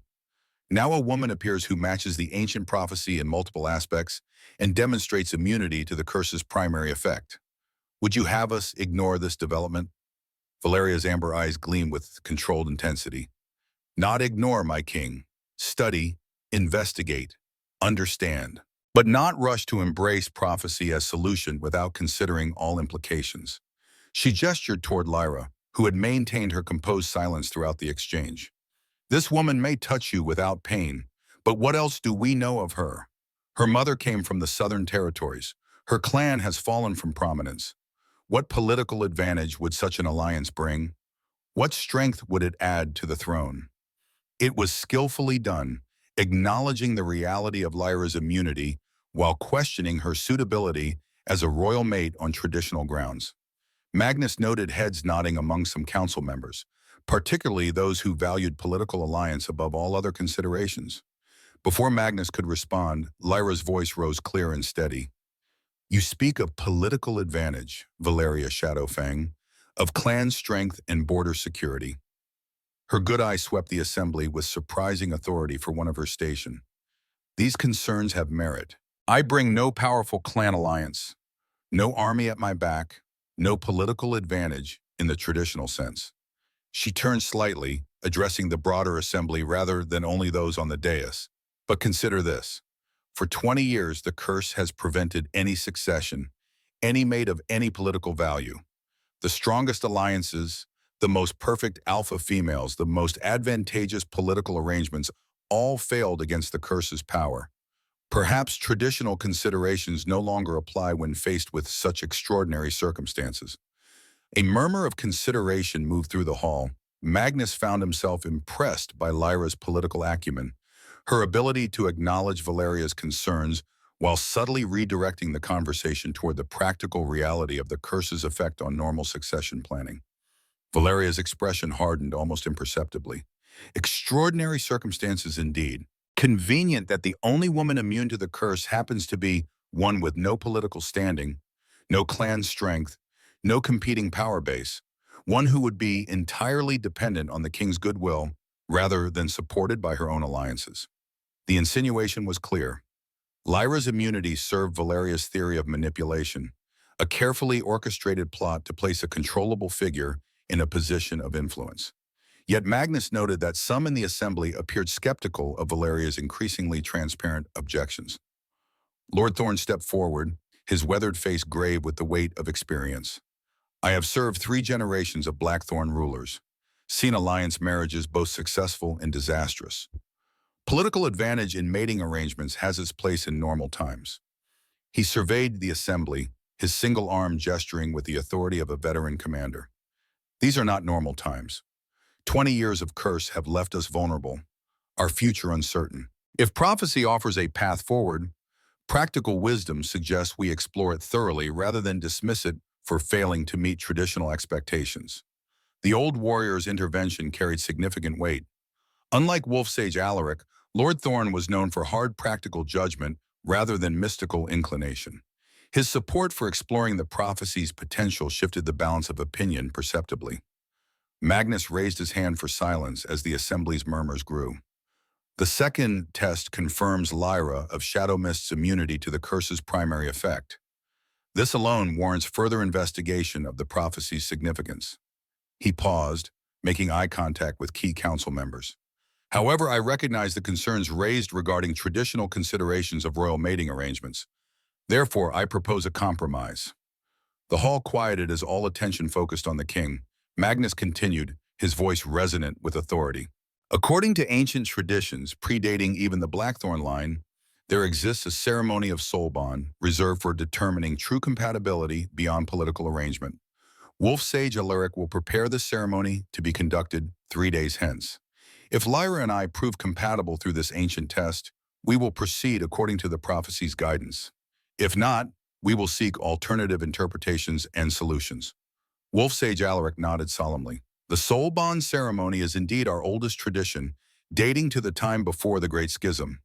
It reveals truth beyond politics or personal desire. It cannot be manipulated or falsified. Magnus looked to Lyra. Do you consent to this ceremony? Understanding that it will test not merely physical immunity, but spiritual compatibility at the deepest level. Lyra met his gaze steadily. I consent, King Magnus. Let truth be revealed, whatever it may hold. Her simple dignity in accepting this profound test without hesitation impressed many in the assembly, even some who had seemed skeptical moments before. Magnus turned to Valeria, whose face had taken on a carefully neutral expression. Does this address your concerns regarding hasty action based solely on physical immunity to the curse? Valeria offered a formal bow, though her amber eyes remained calculating. The soul bond ceremony is indeed our most sacred tradition for determining true compatibility. I withdraw my objections pending its outcome. But Magnus noted the tightness around her eyes, the subtle tension in her posture. Valeria had not expected this compromise, had perhaps planned for immediate rejection of Lara based on traditional considerations. The soul bond ceremony introduced an unpredictable element that threatened her carefully constructed opposition. Then it is decided, Magnus declared. In 3 days, the soul bond ceremony will be conducted. Until then, Lyra of Shadow Mist will remain under royal protection in the North Tower, with continued security measures in place. As the assembly began to disperse, discussing the unexpected development in excited clusters, Magnus caught Lord Thorn's eye. A subtle nod passed between them. Neither believed Valeria would accept this compromise without some countermove. The 3 days before the soul bond ceremony represented a dangerous window of vulnerability during which she would certainly act to prevent the prophecy's fulfillment. Magnus watched as Lyra was escorted from the hall by royal guards, her back straight, her head held high, despite the weight of scrutiny upon her. In the brief ceremony, she had demonstrated not merely immunity to his curse, but a poise and intelligence that belied her ostensible background as a discarded Omega from a minor clan. The mystery of Lyra deepened with each encounter, as did Magnus's growing personal interest in the woman herself, beyond her role in prophecy or potential solution to his curse. The soul bond ceremony would reveal truth beyond manipulation or deception. Perhaps then, all questions would be answered. But first, they had to survive the 3 days until the ceremony could take place. The ancient library beneath Raven Shadow Keep contained texts dating back to the time before the Great Schism, preserved in a chamber whose constant temperature and dry air protected fragile scrolls and bound volumes from deterioration. Few besides Wolf Sage Alaric and the royal archivists ever ventured into its shadow depths. But today, Lyra sat at a heavy oak table surrounded by stacks of ancient texts, her good eye focused intently on the faded script of an unrolled parchment. The northern histories differ significantly from those I learned in the Shadowmist clan, she observed as Magnus entered the chamber, particularly regarding the Great Schism and its causes. Magnus approached, noting the careful way she handled the ancient documents. History is written by those who prevail, he replied, echoing her own words from their earlier conversation in the Tower Garden. Both northern and southern accounts contain truth and omission. Lyra looked up, a small smile touching her lips. And somewhere between them lies the complete story, I suspect. What brought you to the ancient library? Magnus asked, genuinely curious about her scholarly interest. Most in your position would be more concerned with preparations for the soul bond ceremony than historical research. Knowledge has always been my refuge, she replied simply, and I wish to understand the soul bond ceremony better before participating in it. Wolf Sage Alaric was kind enough to grant access and guidance to relevant texts. Magnus glanced at the ancient sage who sat at a distant table surrounded by his own collection of scrolls. The old man appeared absorbed in his research, though Magnus suspected he was fully aware of their conversation. And what have you learned about the ceremony? Magnus inquired, settling into a chair opposite Lyra. That it is far more significant than I initially understood, she answered, her expression thoughtful. Not merely a test of compatibility, but a profound joining of souls that cannot be undone. In the oldest accounts, those who underwent the ceremony described seeing into each other's deepest truths, experiencing each other's most significant memories, feeling each other's most profound emotions. Does this give you pause? Magnus asked, studying her reaction closely. Many would hesitate before agreeing to such complete vulnerability. Lyra considered the question with characteristic thoughtfulness. Those with much to hide might fear such revelation. I have lived a simple life, albeit one with significant pain. My truths are not comfortable, but neither are they shameful. Her gaze met his directly. What of you, King Magnus? You have ruled for 20 years, made decisions that affected thousands. Does the prospect of having your deepest truths revealed concern you? It was a bold question from one of her station, yet delivered without impertinence, simply an honest inquiry. Magnus found himself answering with equal honesty. I have made choices I would not unmake, decisions that brought pain to others for the greater good of the kingdom. These would be revealed in the soul bond, along with the reasoning behind them. But I have never acted from cruelty or selfish ambition. My conscience, while not unstained, is not darkened by the kind of acts that would make me fear such revelation. Lyra nodded, seemingly satisfied with his answer. Then we approach the ceremony with similar mindsets. Whatever truths emerge, we will face them directly. Her steady acceptance of what lay ahead impressed Magnus once again. Most in her position would be either terrified of such profound exposure or calculating how to manipulate the opportunity. Lyra appeared genuinely ready to face whatever truths the soul bond might reveal, without fear or ulterior motive. Unless, of course, she was the most skilled deceiver he had ever encountered. The possibility, though increasingly difficult to reconcile with her consistent behavior, could not be entirely dismissed until the soul bond ceremony confirmed or refuted it. I have been researching something else as well, Lyra continued, turning to a different scroll. The origin of your curse. The northern histories describe it as the dying act of a southern witch, her final vengeance against the prince who defeated her clan. And that is the account I have lived with for 20 years, Magnus confirmed. Do you have reason to question it? Lyra hesitated, choosing her words carefully. Not question, precisely, but perhaps expand. This text, she indicated the scroll before her, describes the witch as a descendant of the Shadowfang bloodline, though from a branch that chose the southern path during the Great Schism. Magnus concealed his surprise at her discovery. Lord Thorne's investigation had revealed the connection between the witch and Valeria's bloodline, but he had not expected Lyra to uncover this information independently.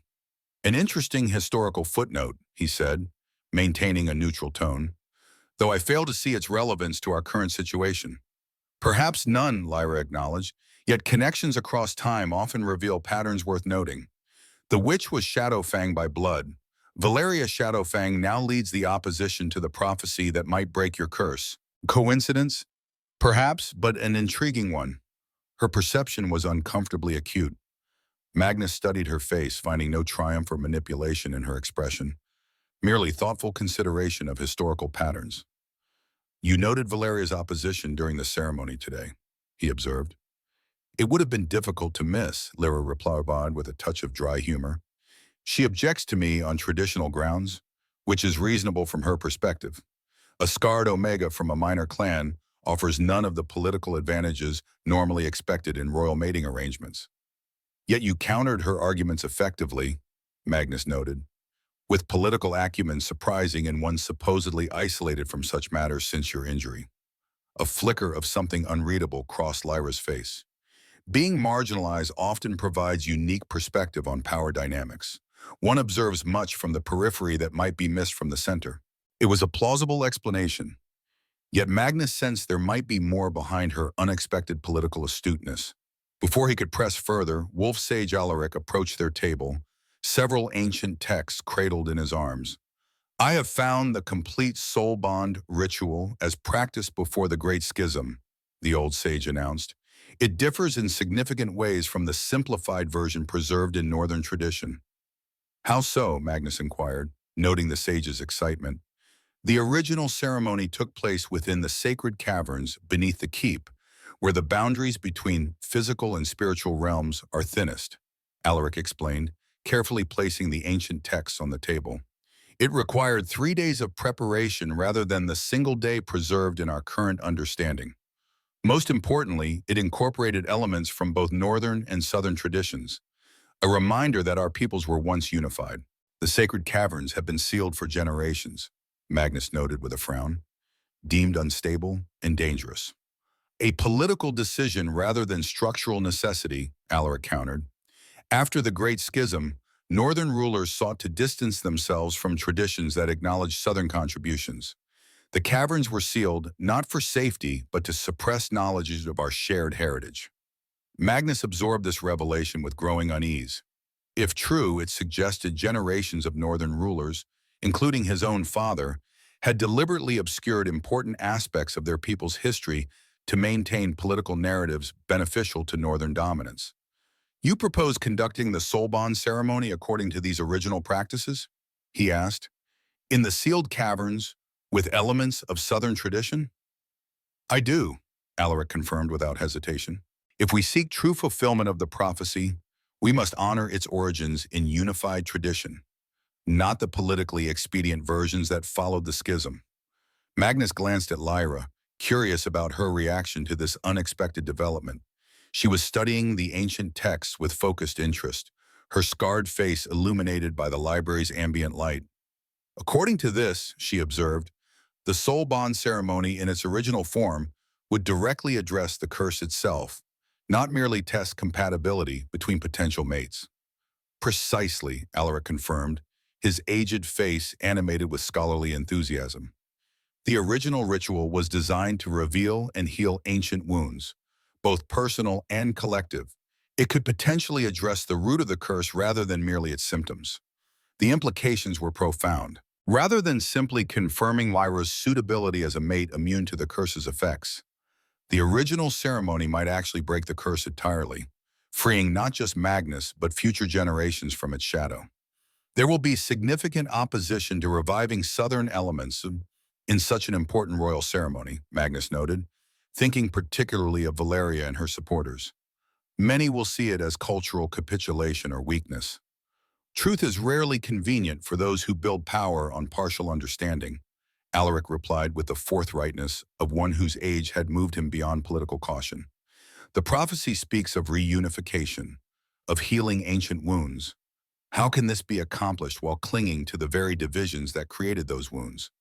Magnus found himself unable to refute the old sage's logic.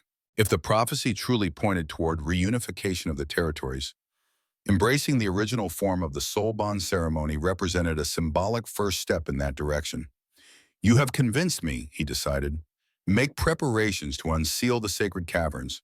We will conduct the ceremony according to the original practices, regardless of political opposition. As he rose to leave, Lyra's voice stopped him. King Magnus, there is one more thing you should know. She indicated another ancient text, one separate from those Alaric had brought. This historical account suggests the witch who cursed you may not have acted entirely of her own volition. Magnus returned to the table, his interest sharpened. Explain. According to this text, the Shadowfang bloodline carries a hereditary obligation passed down through generations since the Great Schism, to maintain the separation of North and South, to prevent reunification at all costs. Her good eye met his with direct intensity.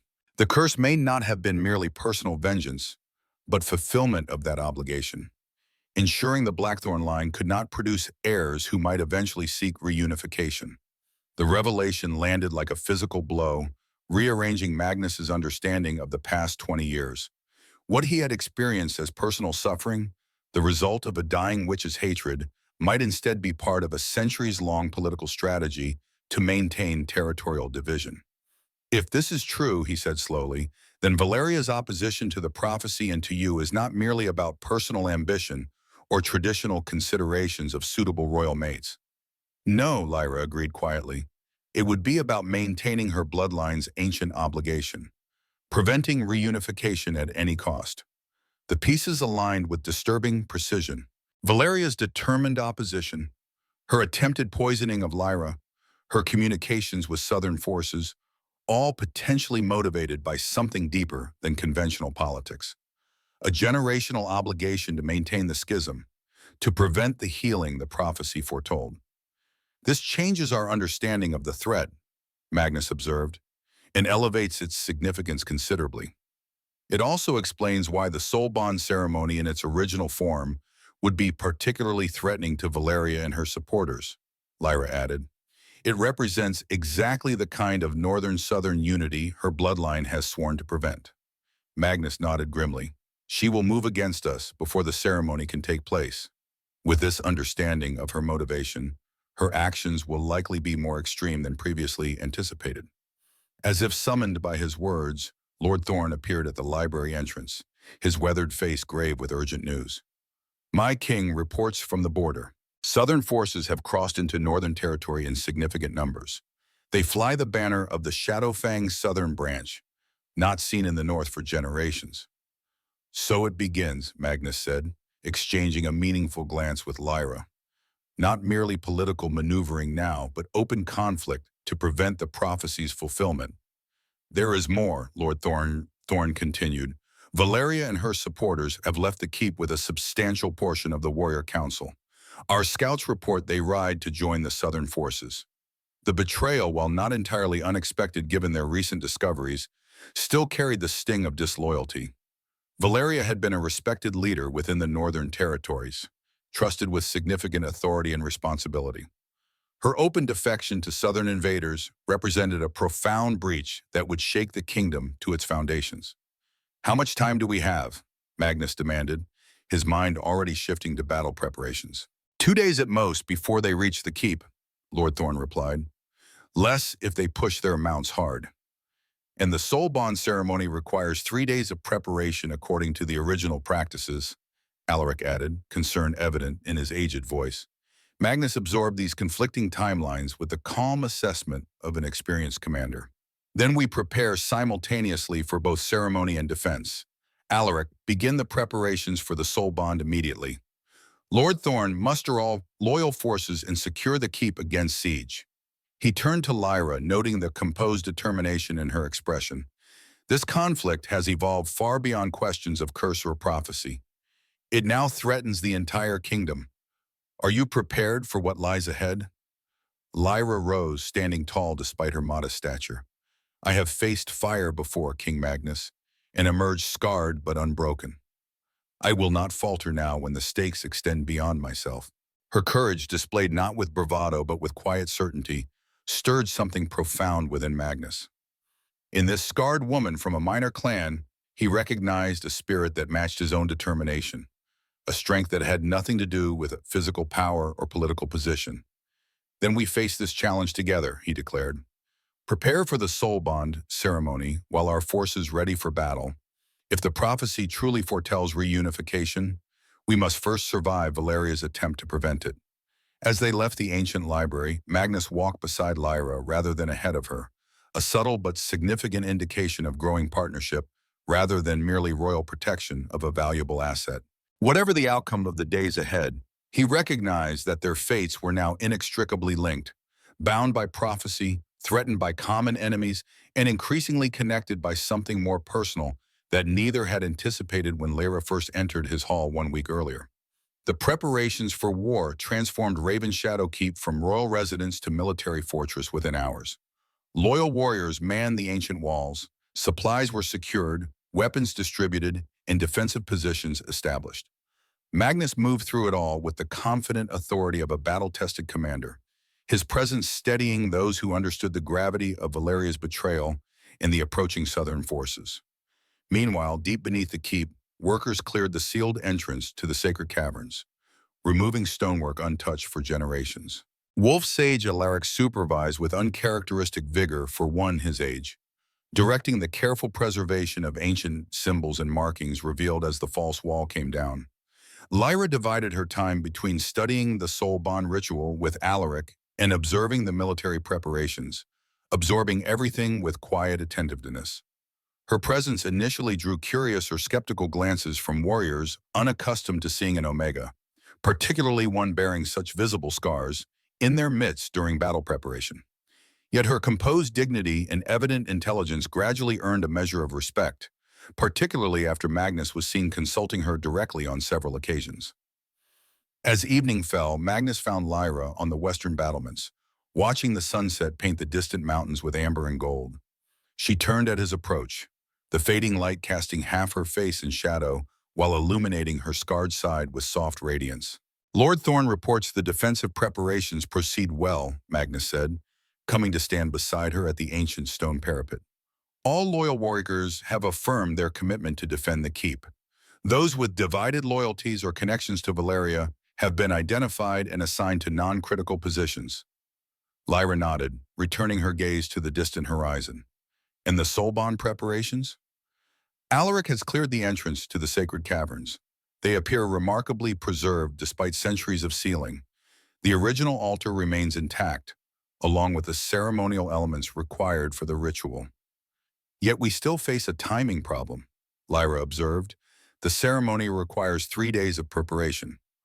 Valeria's forces will arrive in 2, which is why we must begin the ceremony immediately, completing the preparatory stages while the battle begins around us. Magnus turned to face her directly. This presents unprecedented risk. The soul bond requires complete concentration, spiritual openness. To attempt it while under siege violates all traditional practices. Little about our situation has followed traditional practices, Lyra replied with a hint of wry humor. Why start now? Despite the gravity of their circumstances, Magnus found himself smiling at her unexpected levity. Your composure continues to surprise me, Lyra of Shadow Mist. Most would be terrified facing both mystical ceremony and impending battle. Fear serves no purpose when choices are limited, she said, echoing her words from an earlier conversation. We either attempt the soul bond during siege or forfeit the opportunity entirely. The latter seems far more frightening than the former. Magnus studied her face in the fading light, noting the quiet strength in her expression. There is something I must know before we begin this ceremony. Something that has troubled me since Lord Thorn's investigation revealed your blood connection to the witch who cursed me. Lyra met his gaze steadily. You wonder if I knew of this connection before coming to Raven Shadow Keep. If I am part of some generational plot against your bloodline. Her direct acknowledgement of his unspoken concern caught him momentarily off guard. The thought has occurred to me, he admitted, though your actions have consistently contradicted such suspicion. I learned of my great-aunt's role in your curse only after arriving here, Lyra said simply. My mother spoke little of her southern family, having rejected their ways when she joined the Shadow Mist clan. I knew only that she came from the south during the peace before the last war, bringing healing knowledge that was uncommon in northern territories. She turned fully toward him, her good eye reflecting the last golden light of sunset. You have no reason to trust my word on this matter. The soul bond will reveal all truth regardless of what I claim now. Perhaps it is better to wait for that verification than seek verbal reassurance that cannot be proven. Her pragmatic approach to his suspicions struck Magnus as refreshingly honest. Rather than protestations of innocence or elaborate explanations, she simply acknowledged the reality that only the soul bond could provide the certainty he sought. You are right, he conceded. The ceremony will reveal all truths, both yours and mine. Until then, we proceed based on actions rather than assumptions. A horn sounded from the northern watchtower, 3 long blasts signaling approaching riders. Magnus straightened, instantly alert. Too soon for Valeria's main force, he observed, already moving toward the tower. Lyra fell into step beside him without being invited, her pace matching his longer stride with surprising ease. From the watchtower's height, they could see a small group of riders approaching at speed, their mounts lathered with exertion. As they drew closer, the banner they carried became visible, the gray wolf of the Shadow Mist clan. My clan, Lyra said, surprise evident in her voice. But why would they come now, with war approaching? The question would soon be answered. Within the hour, the Shadow Mist delegation was brought before Magnus in the Great Hall. Their leader, an elderly man Lyra identified as Fenris, the clan's chief elder. His face bore the weathered lines of hard northern living, his back slightly bent with age, yet his eyes remained sharp and alert. King Magnus, the old man began after formal greetings had been exchanged. We bring warning and offer alliance in the coming conflict. Speak plainly, Elder Fenris, Magnus instructed. Time grows short with Valeria's forces approaching. It is because of Valeria that we come, Fenris replied. 3 days ago, after word spread of Lyra's immunity to your curse, Valeria sent envoys to our clan. She offered restoration of our former territories and privileges in exchange for testimony that would discredit Lyra. A murmur ran through the gathered advisors. Lyra remained silent, though Magnus noted her slight straightening at this revelation of attempted manipulation involving her clan. What testimony did she seek? Magnus asked, his voice dangerously quiet. She wished us to claim that Lyra had been specially prepared before being sent to you, Fenris explained. Trained in Southern magic by her mother, groomed from childhood as an agent of Southern interests, sent to infiltrate your court through exploitation of the curse. All lies, Lyra stated flatly. Of course, Fenris agreed, inclining his head toward her with surprising respect. Though the clan has not always treated you with the honor you deserved, Lyra of Shadow Mist, we would not bear false witness against one of our own. We rejected Valeria's offer despite its considerable material advantages. Why come to us now? Lord Thorn asked, ever practical. Your clan is small, with limited warriors. You risk much by openly opposing Valeria and her southern allies. Fenris's weathered face took on a solemn expression. Because we carry knowledge passed down through generations since Lyra's mother joined our clan. Knowledge she entrusted to our keeping, to be revealed only when the moment of prophecy arrived. From within his cloak, he withdrew an ancient scroll case made of bone and silver. This contains the complete account of why Lyra's mother fled the southern territories, why she sought sanctuary with our clan despite its modest standing. It reveals the true nature of the curse placed upon King Magnus, and the only means by which it can be fully broken.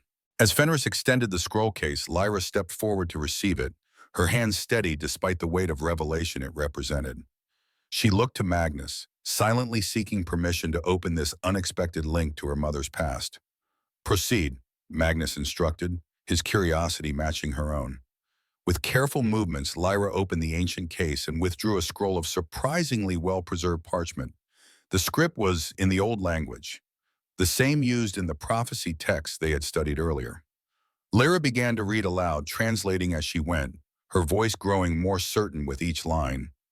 I, Seraphina of the southern Shadow Fang, sister to she who cursed the northern prince, record this truth to be revealed when the flame-marked one stands ready to fulfill the prophecy of reunification.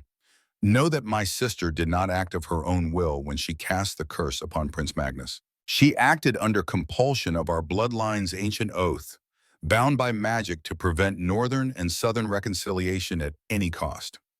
Lyra paused, glancing up at Magnus before continuing. The curse was designed not merely to prevent succession, but specifically to prevent the birth of a child who would unite northern strength with southern magic, fulfilling the prophecy of reunification spoken 5 centuries ago at the time of the Great Schism. My sister knew the moment she cast the curse that it contained the seeds of its own breaking, as all magic must maintain balance. She foresaw that a child of her own bloodline, marked by fire and half-blind, would one day stand before the cursed king and offer healing. The revelation fell upon the hall like physical weight. Magnus absorbed its implications with growing understanding of the past 20 years. Not random vengeance from a defeated enemy, but calculated intervention to prevent a prophesied reunification. The personal suffering he had endured was merely collateral damage in a centuries-long struggle to maintain division between North and South. My sister's last words to me, Lyra continued reading, were instruction to flee north, to join a minor clan where the Shadowfang bloodline would not seek me, to bear a daughter who might one day fulfill what our bloodline sought to prevent. I have done as she asked, though I may not live to see the prophecy fulfilled.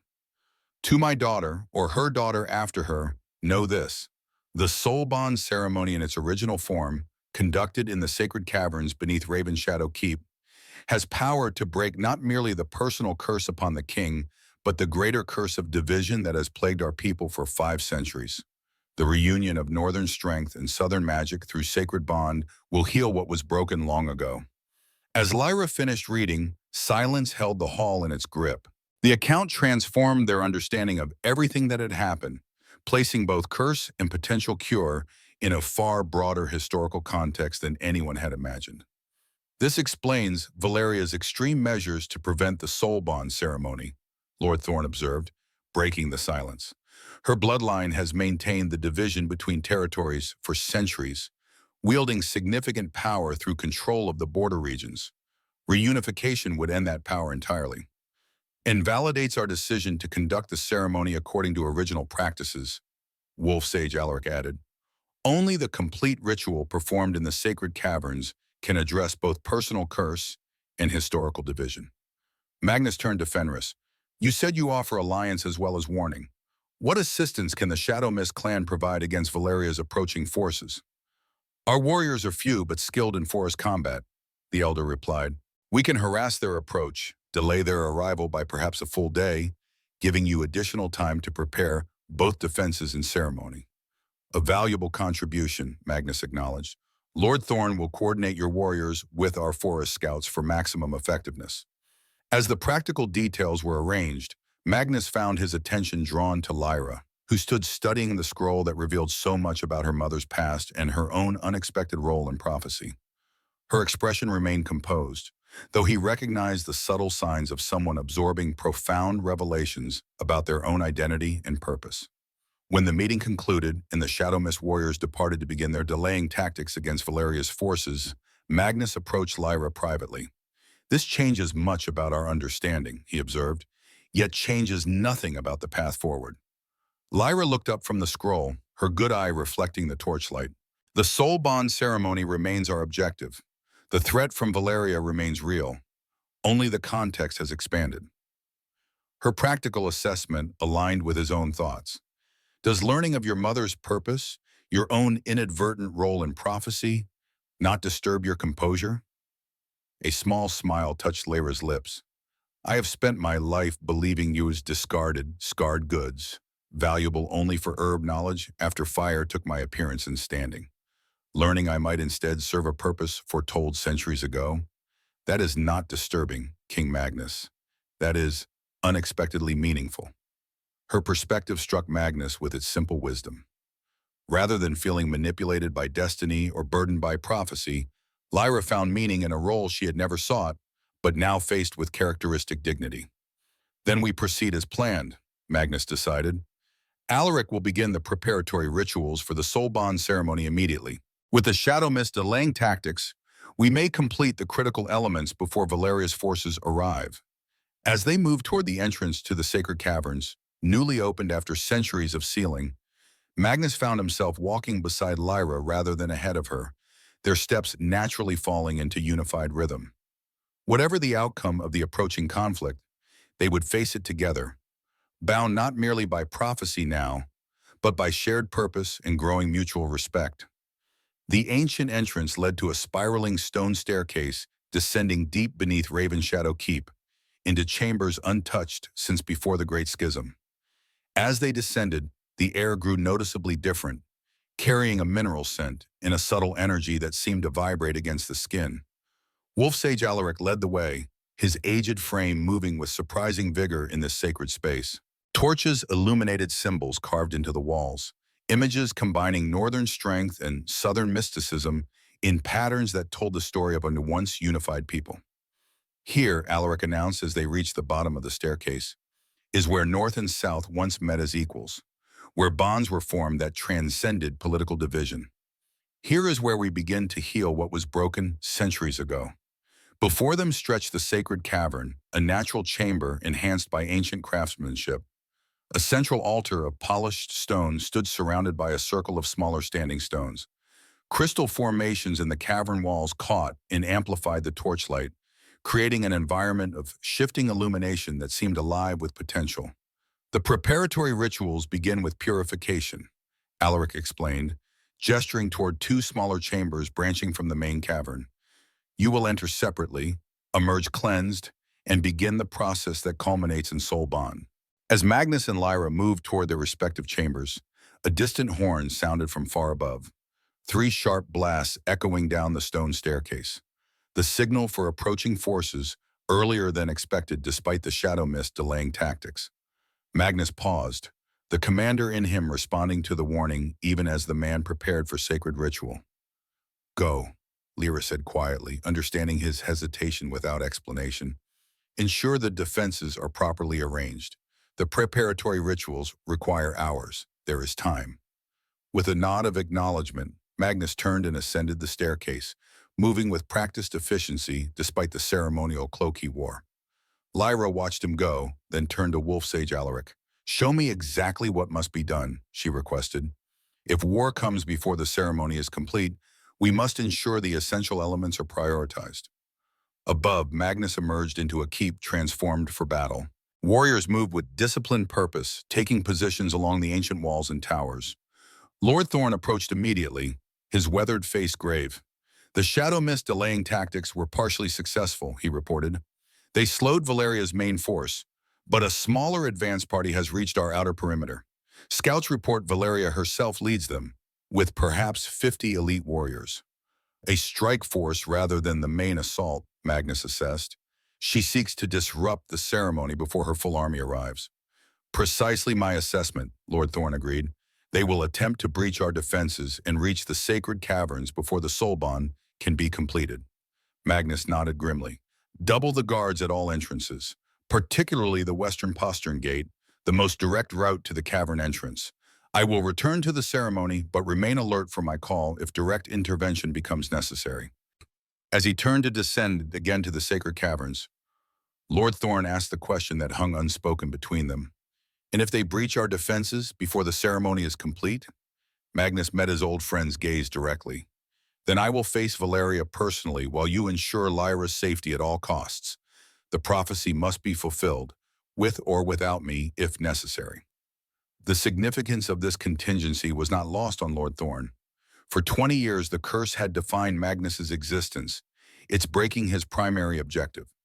Now he placed the broader prophecy of reunification above even his personal freedom from the curse. It will not come to that, Lord Thorn promised.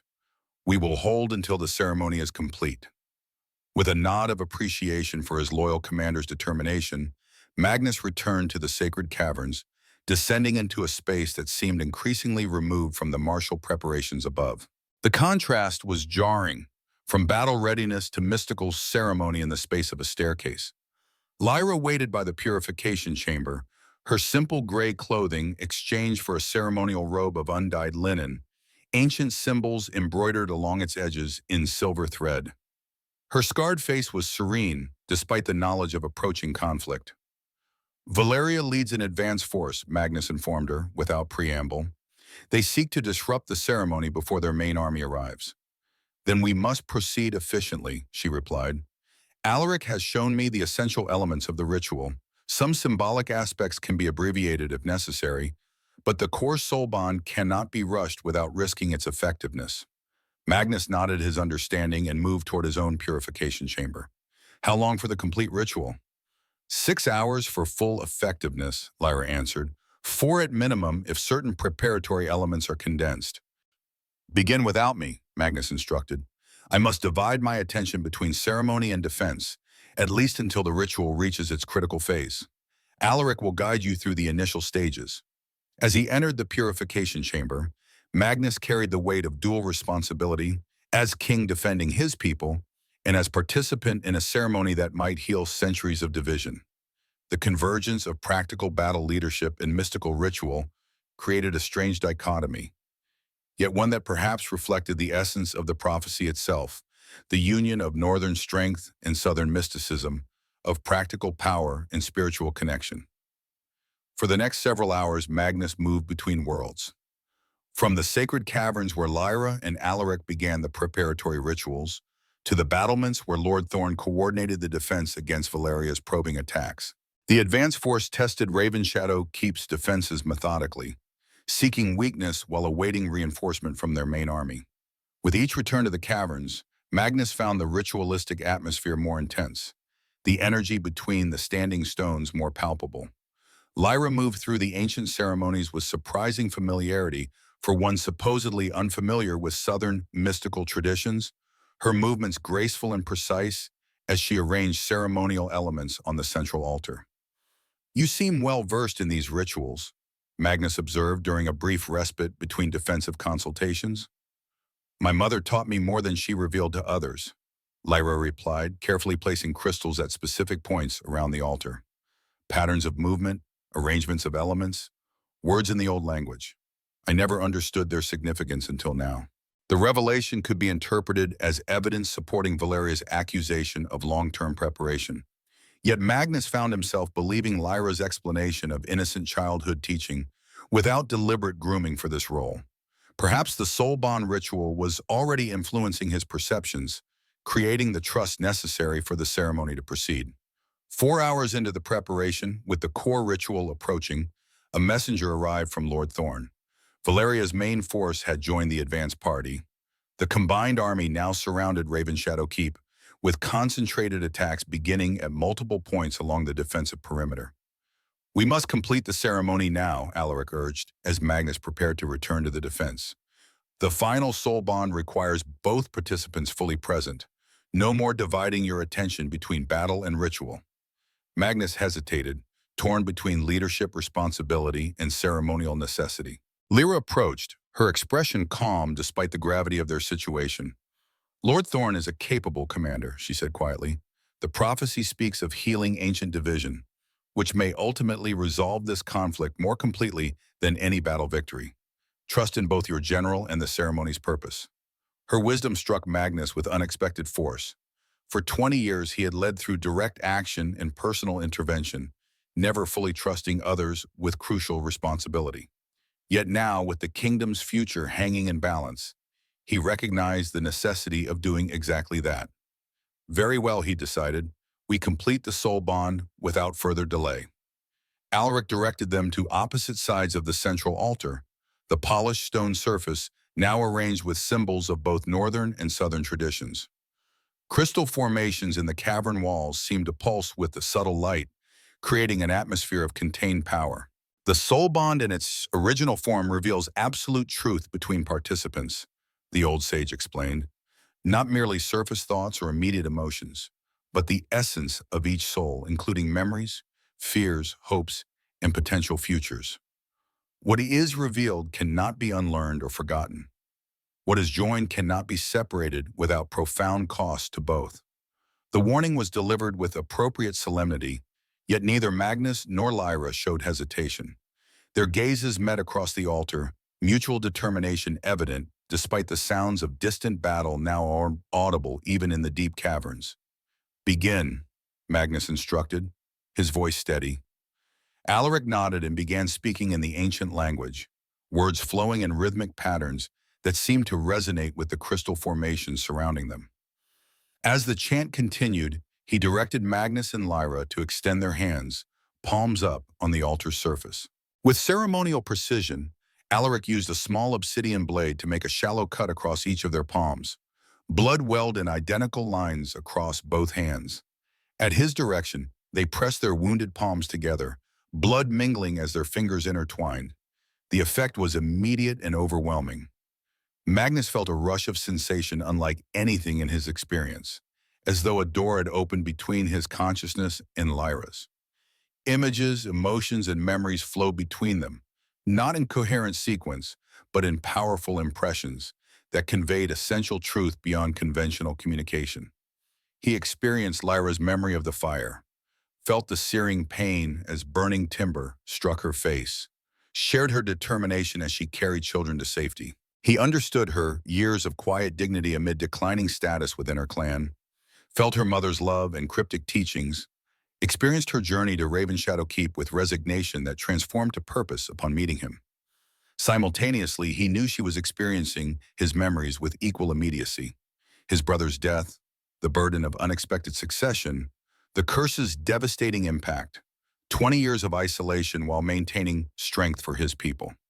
Mumming remained hidden between them, no deception possible within the absolute transparency of the soul bond. Through this profound connection, the truth of their situation clarified with perfect certainty. Lyra had indeed been prepared by her mother for a role she didn't fully understand until arriving at Ravenshadow Keep. Yet there was no deception in her, no hidden agenda beyond fulfilling the prophecy of reunification that her ancestor had tried to prevent. Her immunity to his curse came from the blood relationship to its caster. Yet her commitment to breaking it was genuine, born of compassion for his suffering and belief in the prophecy's vision of healed division. As the soul bond deepened, the cavern around them seemed to fade from awareness, replaced by visions of potential futures. Magnus saw possibilities branching from this moment, paths dependent on choices yet to be made. In one vision, Valeria's forces breached the keep, disrupted the ceremony, maintained the division between territories for another generation. In another, the soul bond completed successfully, a new unity emerging between North and South, ancient wounds beginning to heal. And at the center of these potential futures, he saw a child, a son bearing the silver eyes of the Blackthorn line and the intuitive gifts of Lyra's southern heritage, the embodiment of the prophecy, the renewed bloodline, the bridge between divided peoples. Through their joined hands, Magnus sensed Lyra experiencing these same visions, her awe and determination matching his own. The soul bond had transcended mere compatibility testing to become a window into both past truth and future potential. A violent tremor shook the cavern, dust and small stones falling from the ceiling. The distant sounds of battle had grown louder, closer. Valeria's forces were pushing toward the sacred caverns with increasing determination. "We must complete the final phase immediately," Alaric urged, his voice breaking through their shared vision state. "The bond is formed, but not yet sealed."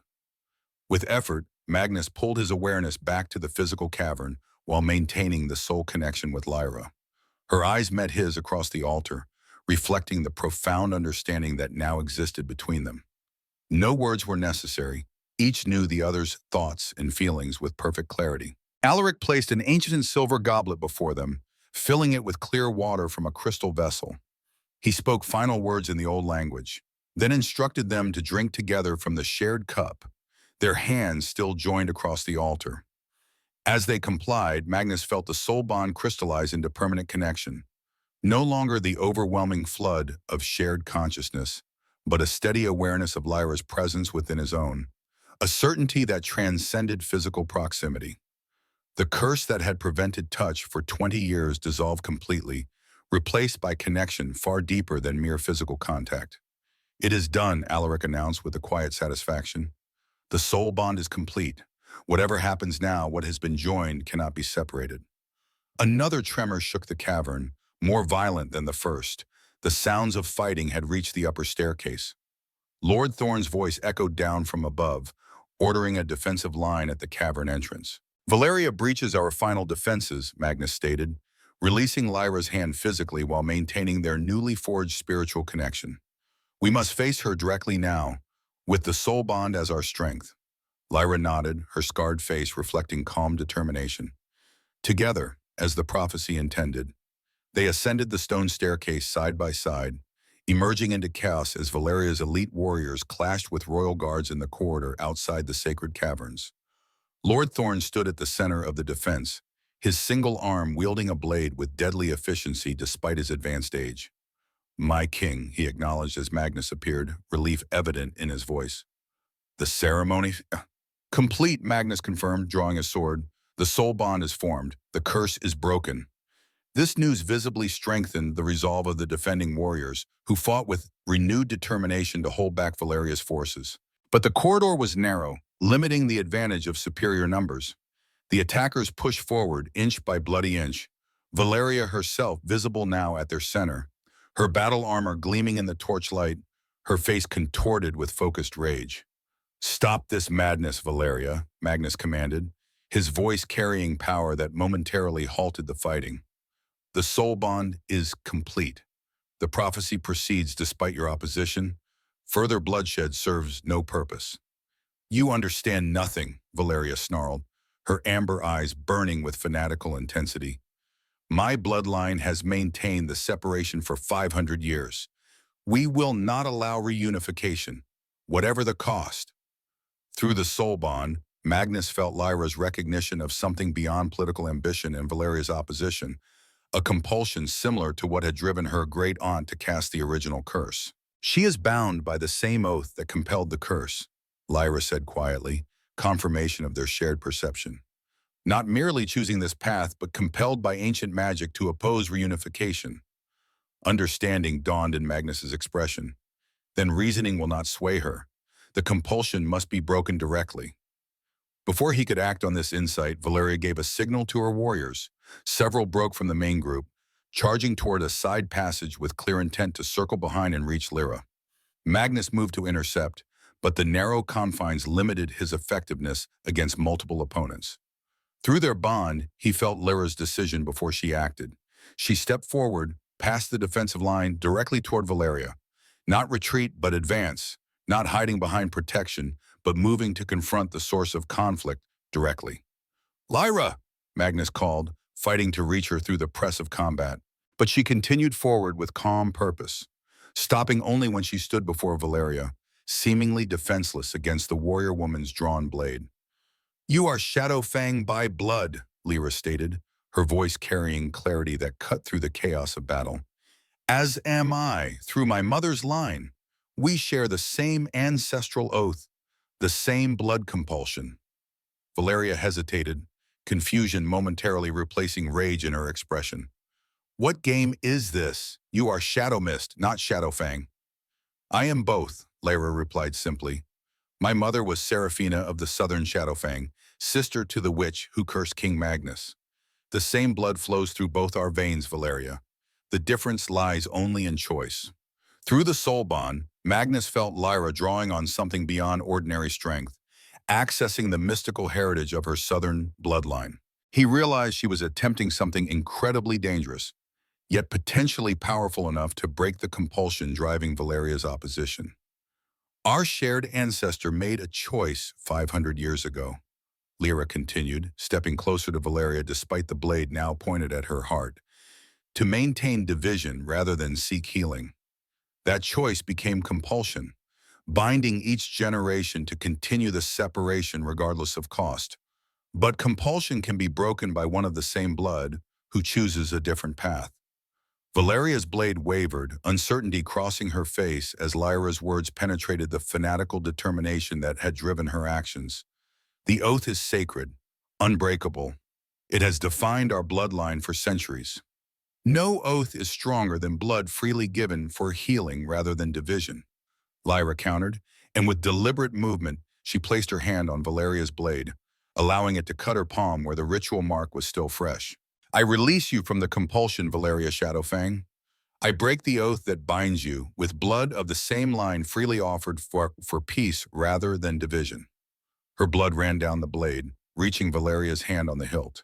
The moment it touched the warrior woman's skin, a visible shudder passed through her body.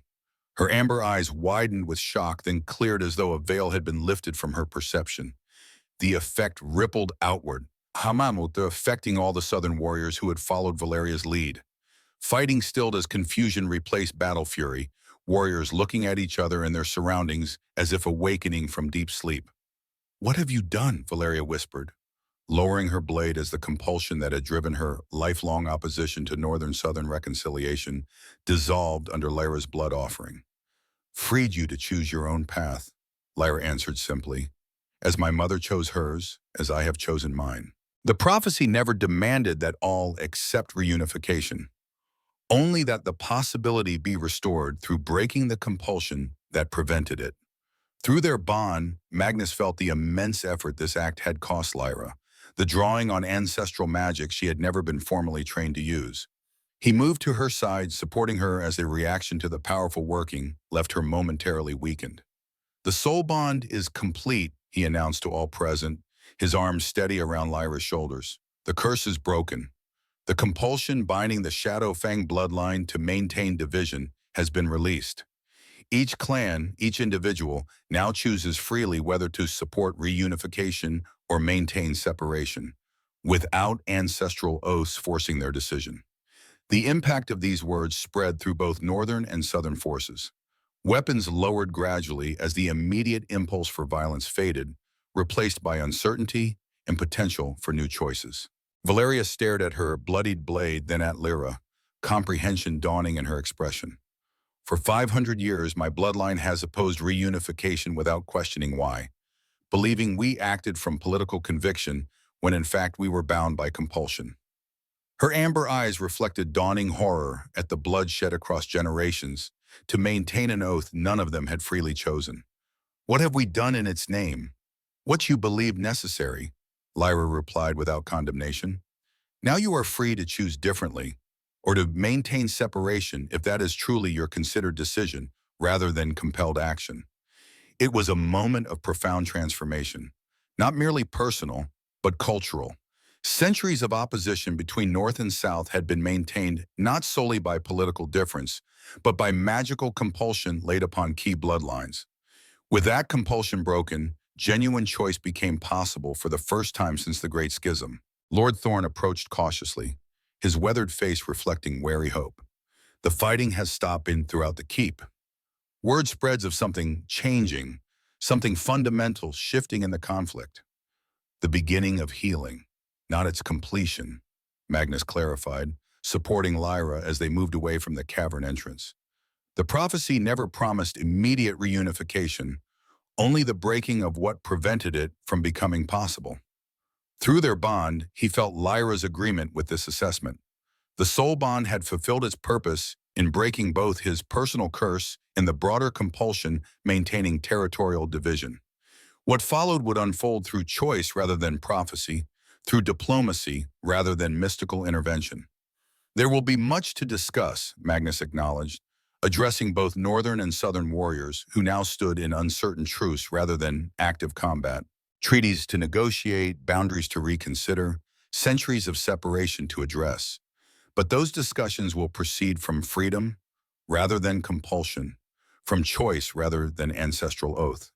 As he spoke, he felt Lyra's presence steady and strong through their bond, her momentary weakness from the blood offering already passing. Together, they had fulfilled the prophecy, breaking curses both personal and historical. What followed would be built on that foundation, but shaped by their own choices rather than predetermined fate. 1 month later, Magnus stood on the high balcony of Raven Shadow Keep, watching the autumn sunrise paint the eastern mountains with golden light. The brisk morning air carried the scent of pine and wood smoke, comforting reminders of continuity amid profound change. The immediate aftermath of the soul bond ceremony had unfolded with surprising lack of violence once the ancestral compulsion was broken. Valeria had withdrawn her forces without further conflict, returning to her border territories to consider the implications of freedom from the oath that had defined her bloodline for centuries. Initial communications suggested she might eventually support limited reunification while maintaining cultural autonomy for the regions under her influence. Southern clan representatives had arrived for preliminary diplomatic discussions, the first such peaceful exchange in generations. While centuries of separation would not be resolved in weeks or months, the foundation for gradual healing had been established. The prophecy had never promised immediate reunification, only the breaking of what prevented its possibility. Most significantly for Magnus personally, the curse that had isolated him for 20 years was completely broken. The soul bond with Lyra had transformed isolation into connection, pain into partnership, curse into blessing. Their formal mating ceremony had followed tradition while incorporating elements of both northern and southern culture, symbolic of the gradual reunification their bond represented. Lyra joined him on the balcony, moving to stand beside him at the stone railing.